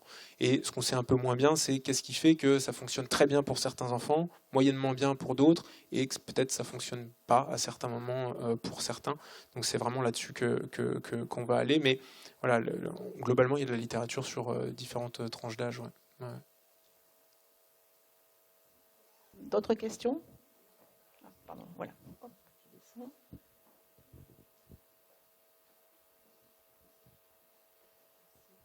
Bonsoir. Non, c'était juste, moi je trouve ça intéressant cette approche de l'inclusion par l'école, et là c'était vraiment ciblé en fait sur effectivement sur l'école, mais je la trouve encore plus intéressante à un niveau beaucoup plus élargi, effectivement, de tous les acteurs qui sont autour. Vous en avez un petit peu parlé, mais de comment effectivement ça communique dans tous ces systèmes. Vous l'avez montré sur une de vos diapos qui était super, avec des mots un peu difficiles quand même. Mais, voilà, je me dis, moi ça me tient à cœur énormément, comment ça communique justement dans tous ces systèmes, et qui sont les personnes à qui s'adresser, et quels sont les moyens, et comment à un moment donné on se retrouve tous finalement un peu embêtés quand même sur l'inclusion, parce que cette question des moyens, alors on essaye, je vous assure qu'on met en place des choses qui sont tout à fait intéressantes, avec des associations qui sont hyper présentes, avec des bénévoles aussi, avec des gens qui sont peu formés. Il y a vraiment une pratique, je trouve, de l'inclusion qui est à travailler. Mais en dehors de ça, je me dis qu'il faut être aussi prudent sur cette inclusion, parce qu'économiquement, on est peu aidé, qu'il n'y a pas beaucoup de choses finalement. Voilà. Et il y a des choses qui me gênent un peu. L'inclusion, c'est super. Je veux dire que c'est un principe, quelque chose qu'on met en place qui est très intéressant. Mais néanmoins, sur la question des moyens, moi, je serais vraiment passionnée d'échanger avec toute cette salle. Je ne sais pas ce que font tous ces gens qui sont là, j'en connais certains. Mais voilà, comment on fait pour se retrouver dans ces pratiques d'inclusion et comment on met en place des choses qui sont vraiment porteuses pour les enfants et les adultes, hein, d'ailleurs aussi porteurs de handicap. Voilà, comment on se rejoint là-dedans et surtout avec quels moyens. Économiquement, on en est où voilà, et comment on fait une inclusion finalement qualitative et pas seulement voilà, comment nos politiques nous accompagnent. Voilà. Enfin, je trouve ça formidable. J'aimerais que ça aille vraiment plus loin. Donc, j'espère que mercredi, on en parlera avec les autres acteurs. Je sais qu'il y a le socio-culturel qui va arriver, tout ça. Voilà, merci en tout cas. Merci à vous. Mais l'inclusion met à mal les acteurs quand même aussi. Voilà. Elle met à mal tout le monde, les familles, les enfants, mais aussi les acteurs du médico-social. Voilà, je pense qu'il y a un gros malaise. Ça serait chouette d'en discuter un peu. Ouais, complètement. Et puis bon, je vais peut-être pas être trop long, mais sur la réponse, merci beaucoup du coup pour votre intervention. C'est clair que ce qui revient constamment, hein, de toute manière, quand j'échange avec les personnes qui sont concernées de près ou de loin par l'inclusion, quand je fais des conférences ou même je vais dans les écoles, c'est toujours la question du moyen. Parce qu'en fait, quand vous pouvez interroger n'importe qui, je pense dans cette salle ou ailleurs, les gens sont favorables et ont des attitudes plutôt positives à l'égard des politiques éducatives, des politiques inclusives, mais c'est toujours la question de finalement comment on fait avec les moyens dont on dispose aujourd'hui. Et ça, c'est clair que c'était aussi un petit peu, vous l'avez redit, l'enjeu de ma diapo, là où je montrais les différents systèmes, pour dire finalement, en fait, il y a des choses sur lesquelles on peut agir, et d'autres à notre niveau où on ne peut pas. Sur les politiques, alors après, à moins de s'engager à des niveaux plus importants, mais c'est clair que la question des moyens, elle passe quand même aussi beaucoup par les moyens qui sont distribués par l'État, hein, en partie, mais après il y a d'autres sources de financement, mais pour les mettre en place. Et du coup, parfois c'est clair que la bonne volonté, la motivation des professionnels, des parents, des enseignants, parfois elle suffit plus et ils s'épuisent. Et on sait très bien que, par exemple, on le sait, hein, dans la recherche, que les enseignants qui sont, par exemple, en relation avec des élèves à besoins spécifiques sont beaucoup plus à risque de burn-out que les enseignants qui ne le sont pas. Et c'est sûr, parce que du coup, ça demande une adaptation, une réflexion, un travail de lien qui est permanent. Mais la question, c'est toujours comment essayer de faire en sorte que ce travail puisse être fait au bénéfice des élèves, mais en respectant les cadres d'exercice des professionnels, des familles et des enfants aussi. C'est clair qu'il y a encore du travail pour aller dans cette direction-là. Mais je me dis que déjà, si finalement on partage un objectif finalement collectivement, quelle que soit finalement notre casquette, notre profession, la manière dont on y est en lien, c'est déjà une force à laquelle il faut essayer de s'accrocher. Mais après, c'est clair qu'il y a du boulot encore. Ouais. C'est un petit peu ça.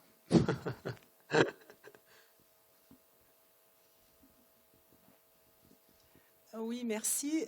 Là, nous, on est quelques représentants d'une association, d'un pôle enfant, en fait. Donc, on a un IME et un CESAD, avec 3 unités d'enseignement externalisées et un service CESAD. Donc, ce qui est intéressant dans votre présentation, c'est vrai que quand on parle d'inclusion, on parle toujours de levier à l'inclusion, mais il y a quand même beaucoup de freins, et c'est des fois une histoire de moyens, mais aussi d'autres freins. Et là, c'est vrai qu'on a des équipes, nous, autant CESAD que d'IME, qui interviennent aussi sur tous ces temps méridiens qu'on appelle les temps de récréation, les temps de cantine. Et on a juste avant de rentrer, j'ai reçu un mail, donc c'est tombé là pour que je puisse vous en faire part et vous le partager. C'est qu'on a une éducatrice qui avait envie de monter un projet d'animation Zumba sur des temps méridiens.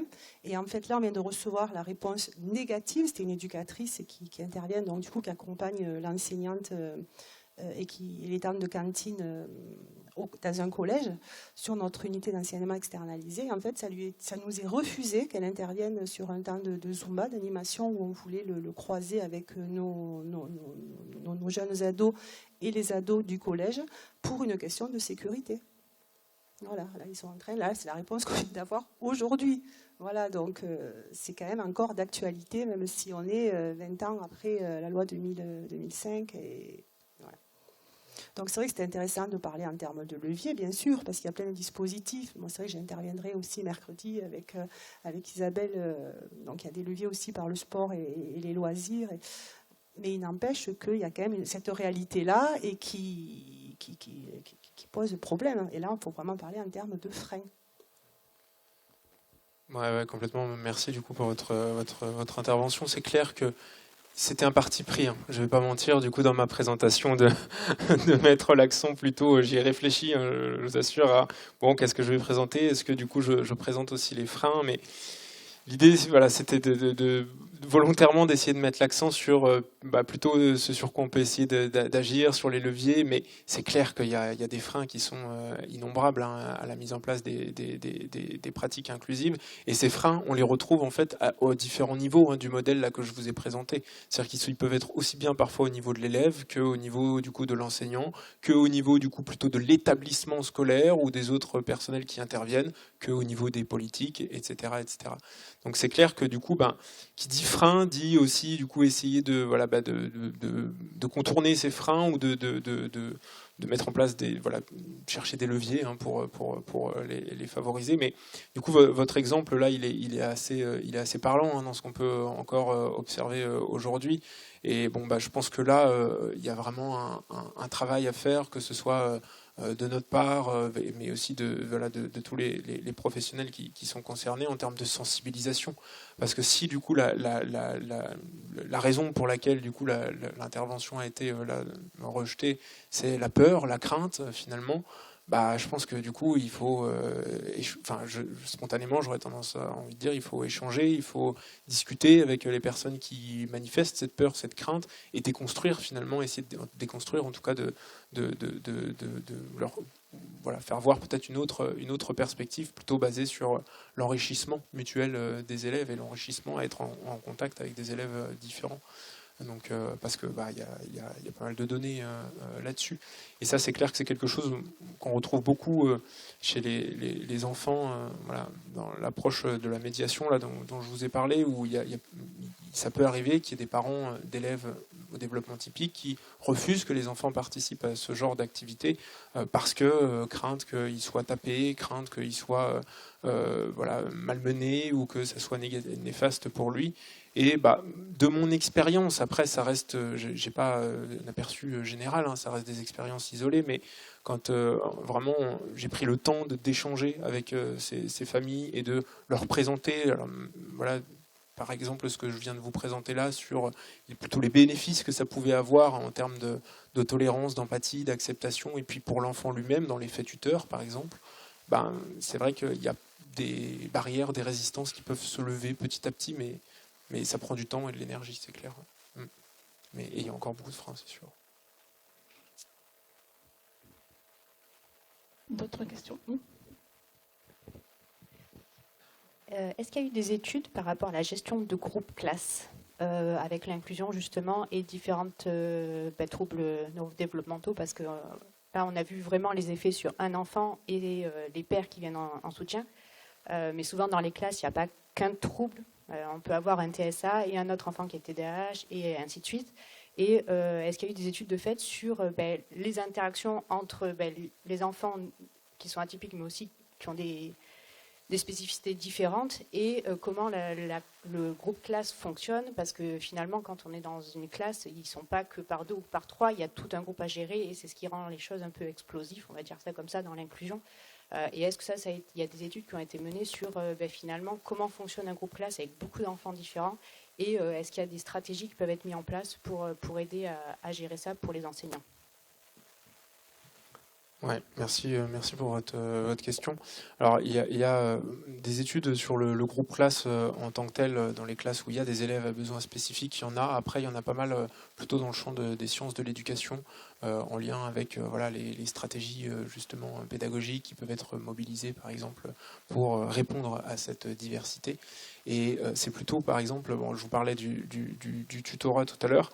En fait, il y a des dispositifs plutôt basés sur l'apprentissage collaboratif qui existent au sein de la classe et qui permettent justement de prendre en compte un petit peu les besoins spécifiques des différents élèves, mais en considérant vraiment la classe comme une unité de fonctionnement, et pas, par exemple, la diade élève 1, élève 2, l'autre diade élève 2, élève 3. Et du coup, ça, c'est vraiment tout ce qui est basé un peu sur l'apprentissage collaboratif, donc qui est plutôt sur la partie un peu sciences de l'éducation, psycho avec un regard un peu développemental, mais du coup il y a des travaux un petit peu là-dessus qui montrent l'efficacité de ce type d'approche. Mais il est clair qu'en effet, plus du coup vous avez d'élèves dans une classe avec des besoins différents, avec des besoins spécifiques, plus ça devient compliqué de vous adapter à chacun de ces besoins. Et du coup, en termes de gestion de classe pour l'enseignant, c'est aussi plus compliqué. Ça, c'est sûr. Après, c'est vrai que du coup, au-delà de cet apprentissage collaboratif, il y a des choses aussi qui émergent en lien avec, et je vous en parlais trop rapidement tout à l'heure, mais avec les solutions numériques. Et par exemple, des outils qui vont être basés sur ce qu'on appelle l'apprentissage adaptatif et qui permettent en fait d'avoir une évaluation des besoins des élèves de manière individualisée et après de proposer à chaque élève, du coup, par exemple, des exercices pédagogiques qui sont adaptés à son propre niveau de fonctionnement. Ce qui permet en fait de gérer le groupe classe dans son ensemble, mais tout en individualisant la pratique pédagogique et du coup de cette manière-là, l'enseignant peut suivre un petit peu du coup les progrès de chacun des élèves. Donc après, c'est des stratégies de ce type-là, mais c'est sûr que plus il y a d'élèves à besoins spécifiques dans une même classe, plus ça demande d'adaptation particulière. Après, je pense qu'il y a une vraie réflexion à avoir, mais c'est long, c'est compliqué, à comment mutualiser les ressources aussi au sein de la classe et comment parfois certains élèves à besoins spécifiques eux-mêmes peuvent peut-être être ressources pour d'autres élèves à besoins spécifiques. Simplement, leurs besoins ne sont pas les mêmes et du coup, ils sont en mesure d'apporter un soutien différent en fonction de ce qui est ciblé. Bon, c'est une première ébauche de réponse. Si, d'autres questions? Il faut simplement que je relève la tête.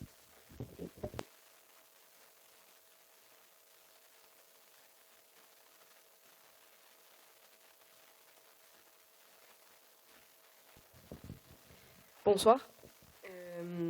C'est vrai qu'on a beaucoup parlé du milieu scolaire à proprement parler. Moi, je voulais parler aussi du milieu périscolaire. Je travaille en tant qu'animatrice en centre de loisirs et en fait, on remarque en fait souvent que quand on inclut des enfants à situation spécifique dans un enseignement ordinaire, c'est vrai que on remarque une attitude en baisse de l'inclusion quand on passe sur une attitude périscolaire plutôt qu'une attitude scolaire, puisque c'est plus des activités, etc. Et je voulais savoir si vous aviez en tête quelques méthodes, comme nous on n'est pas forcément formés à ça, si vous aviez quelques méthodes pour inclure un peu mieux dans tout ce qui est activité, etc., comme c'est un peu moins un milieu scolaire.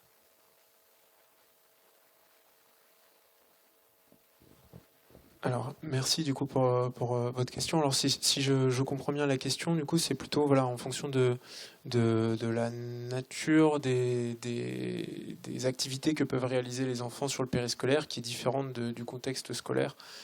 Ok, ouais.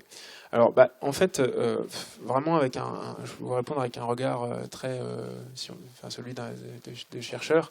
Il n'y a pas tellement de méthodes efficaces, on va dire, pour faciliter l'inclusion qui soient contexte dépendant à ce point-là.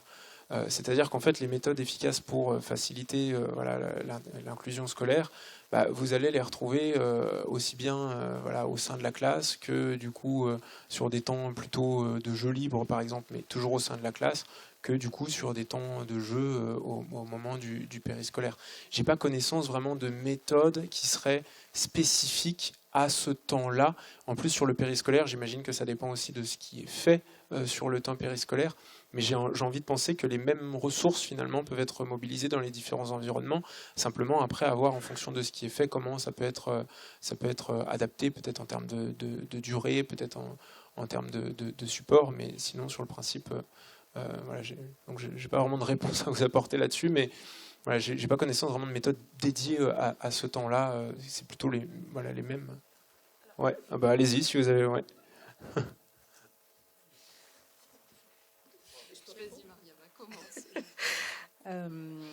Je crois qu'effectivement, il y a à peu près les mêmes ressources, mais c'est un temps quand même périscolaire où les enfants sont moins cadrés, entre guillemets, c'est-à-dire pas derrière un mur, etc. Donc je crois que tous ces jeux coopératifs dont vous avez parlé peuvent servir pour ces enfants-là, c'est-à-dire vraiment entrer dans un projet de collaboration, de coopération.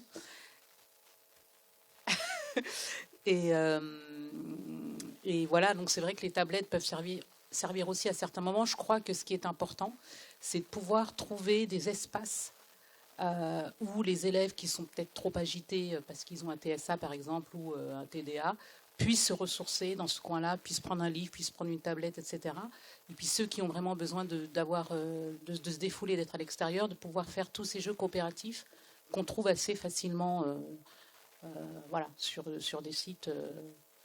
Voilà. Je pourrais vous en donner si vous en avez besoin, mais je crois que ce sont aussi des leviers qui permettent à tous les élèves d'être ensemble malgré leurs différences. Alors moi, je voudrais juste vous dire, effectivement, on travaille beaucoup avec vous. Hein. J'appartiens à un service qui travaille essentiellement avec vous d'ailleurs. Et je me dis, connaissez-vous le projet de réussite éducative ? Voilà, et appuyez-vous sur nous, parce que je pense qu'effectivement, il y a moyen d'échanger activement et puis d'intervenir aussi auprès des équipes qui sont les vôtres pour échanger sur ces outils. On a quand même dans notre équipe 2 éducateurs spécialisés, une infirmière et aussi une éducatrice de jeunes enfants qui sont plutôt initialement dans leur métier de base, qui ont une expérience quand même, alors qui vaut ce qu'elle vaut, hein, voilà, avec leurs moyens aussi. Donc voilà, moi j'ai hâte de vous rencontrer, effectivement, parce qu'on pourra en discuter et peut-être apporter aussi des outils. Et ça fait partie de l'interpartenarial et de la collaboration qu'on peut mettre en œuvre. Voilà, donc je suis très contente en fait de vous avoir entendu. Et on vous attend dans nos locaux. Voilà. Alors, si je peux me permettre de rebondir, et en fait ça va venir aussi étayer les propos. Du coup, effectivement, concernant le périscolaire et tout ce qui est extrascolaire, alors nous on est le pôle d'appui, enfin on est venu avec mes collègues, c'est pour ça, mais le pôle d'appui et de ressources, handicap et inclusion du Gard, donc qui travaillons principalement sur l'accueil et l'inclusion des enfants en situation de handicap en milieu ordinaire sur les temps de loisirs, où on vient justement accompagner les équipes extra et surtout extra, puisque normalement on n'a pas de versant sur le périscolaire. Néanmoins, effectivement, il y a des choses à amener. Je pense de ce qui ressort là-dessus, si on voit un clivage entre les temps scolaires et les temps périscolaires, ça vient aussi peut-être, et je pense que ça revient sur le schéma qu'on a pu voir tout à l'heure, sur les différentes organisations qui viennent s'entremêler, du manque de communication et coopération entre les secteurs, puisque finalement harmoniser les pratiques entre des différents acteurs sur les différents temps, qui plus est quand ce sont sur des temps qui sont sur des locaux partagés, ça permettrait déjà de favoriser les choses. Je pense que dans le milieu de l'animation, il y a un autre frein, on en parlait tout à l'heure quand on parlait des freins qui est indéniable.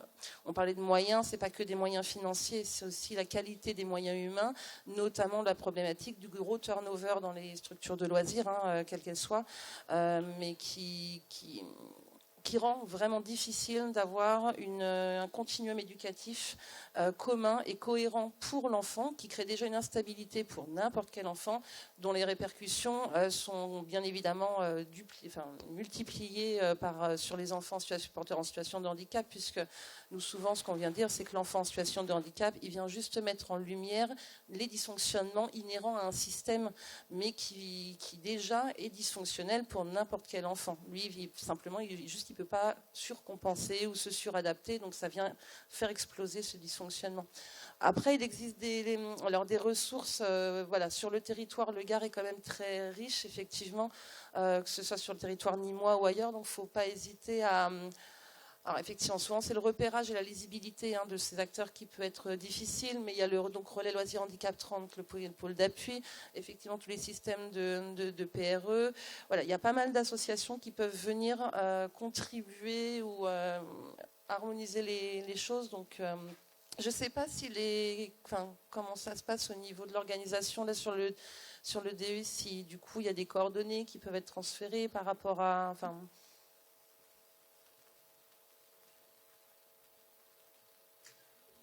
On peut faire être un point d'entrée de mise en relation, effectivement.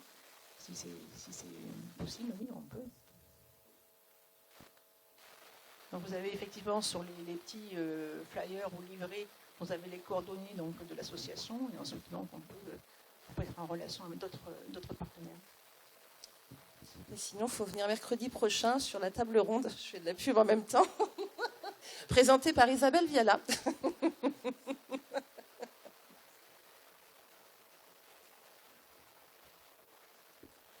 D'autres interventions peut-être?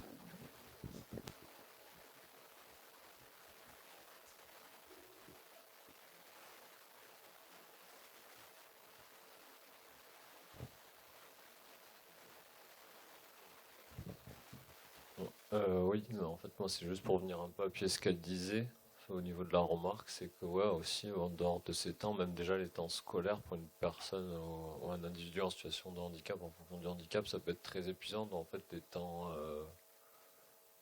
en dehors de l'école, parfois, même, comme elle disait, s'isoler, il y en a un qui ressent le besoin de s'isoler, c'est 10 fois mieux pour la personne, en fait, ou l'individu, que d'aller réépuiser ce qu'il a déjà, je sais plus parler, pardon, déjà épuisé lors de sa journée, on va dire ça comme ça. Enfin, c'est juste pour faire cette intervention-là spécifique, quoi, à ce niveau-là.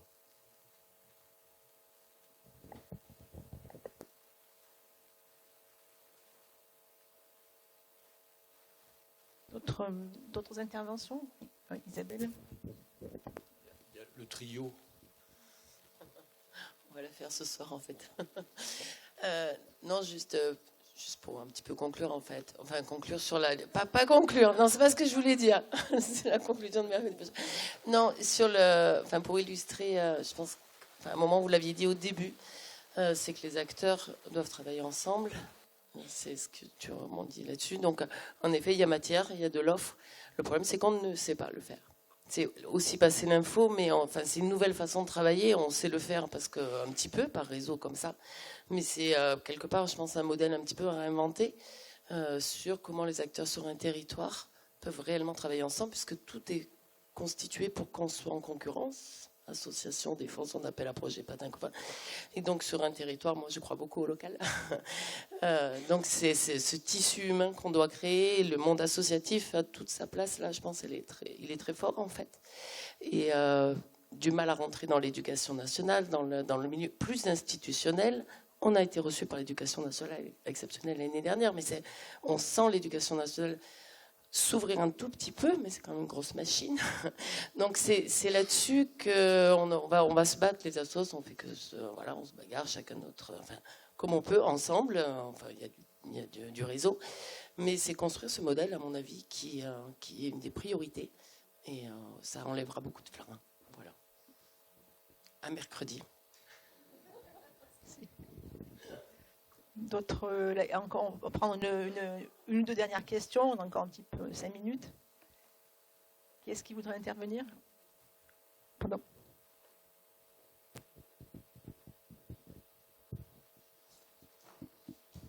Alors, moi, ce ne sera pas une question, ce sera un témoignage parce que je suis à ESH. Voilà. Par contre, je travaille en lycée. Donc, c'est vrai que quand ils arrivent chez nous, ils ont déjà un parcours scolaire où ils ont déjà été pas mal encadrés et ils sont en capacité de faire des études. Oui, pardon, comme ça vous m'entendez mieux? On m'entend. Voilà, donc je répète, je suis à ESH et je travaille en lycée. Donc quand ils arrivent chez nous, ils ont déjà un cursus scolaire et ils sont en capacité de faire des études. Et il se trouve que l'année dernière, j'étais dans une classe compliquée en seconde où on avait une vingtaine d'élèves et où justement ils avaient tous un handicap différent. Et c'est juste un témoignage par rapport à ce qu'a dit la personne avant. C'est vraiment c'est compliqué pour les enseignants. Alors chez nous, c'était une classe qui était faite avec des enseignants, prise par des enseignants qui avaient une formation pour ça déjà. Et ce cas, c'est que nous, les AESH, on était toute la journée avec ces élèves-là, et c'est extrêmement éprouvant. Et on n'est pas formé pour tous les types d'handicap. Voilà. Donc nous, par exemple, j'avais une élève malvoyante. Le SAIS est intervenu en cours d'année, mais on n'avait pas de formation par rapport à ça. J'ai fait une formation il y a quelques temps, mais il y a 15 jours, mais nos formations souvent viennent après. Donc on a toute cette problématique aussi. Et en fait, on s'adapte. Parce qu'on nous donne plein de supports, on a plein de trucs. Imaginez-vous que quand on rentre chez nous, on a un peu envie, comme tout le monde, comme les enseignants, il faut, de se poser aussi. Mais voilà, ce n'est qu'un témoignage, simplement pour dire qu'au niveau des handicaps, et nous, l'autisme, parce qu'on en a eu un qu'on a suivi jusqu'en terminale, mais après ça, il est rentré chez lui, il n'a pas trouvé de travail aussi, quoi. C'est compliqué. Il y a des degrés aussi dans l'autisme, mais voilà, on n'en a pas beaucoup. Voilà, c'est tout. Ouais, mais merci beaucoup pour votre témoignage. Enfin, c'est aussi, voilà, c'est clair que bon, il y a la question de la formation dont on a parlé tout à l'heure, la formation des AESH, la formation des enseignants, mais même la formation des professionnels, des psychos, des éducateurs, dont on pourra aussi discuter. Après, il y a la question là que vous avez soulevée. Je trouve que c'est peut-être un joli moyen de clôturer cette conférence, mais c'est vraiment la question aussi de la continuité des parcours et du coup de comment on peut penser vraiment l'inclusion, l'éducation inclusive, pas juste comme étant quelque chose à un moment donné avec une UMA à l'école, à l'école maternelle qui va être super et puis après plus rien. Donc c'est vraiment l'idée de comment on peut essayer de penser cette continuité du parcours scolaire de la maternelle jusqu'à l'université. Mais c'est vrai que du coup, sur les périodes collège-lycée, souvent c'est aussi les périodes où il y a un petit peu moins de dispositifs ou de ressources existantes. Donc je pense qu'il y a encore un vrai travail à faire sur cette question-là pour que vraiment les élèves puissent s'inscrire dans ce parcours qui soit le plus continu possible, parce que pour être prolifique, il faut qu'il soit continu. Donc, merci. Merci à Gaëtan pour cette conférence, son intervention très, très intéressante. Donc, merci à vous d'avoir participé. Et donc je répète, donc cette conférence a été enregistrée et sera donc ensuite diffusée sur le compte YouTube de l'université.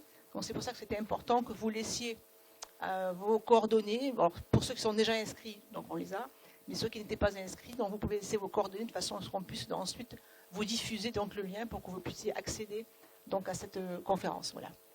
Et d'ailleurs, celles de l'année dernière sont également archivées donc sur le compte YouTube de l'université. L'année dernière, on avait aussi abordé différents thèmes, donc la parentalité. On avait aussi abordé la santé mentale des enfants et aussi donc une journée consacrée à l'enfance et la justice. Donc, merci beaucoup. Bonne soirée. Donc on espère vous revoir donc pour les prochaines conférences. Merci à tous. Bonne soirée.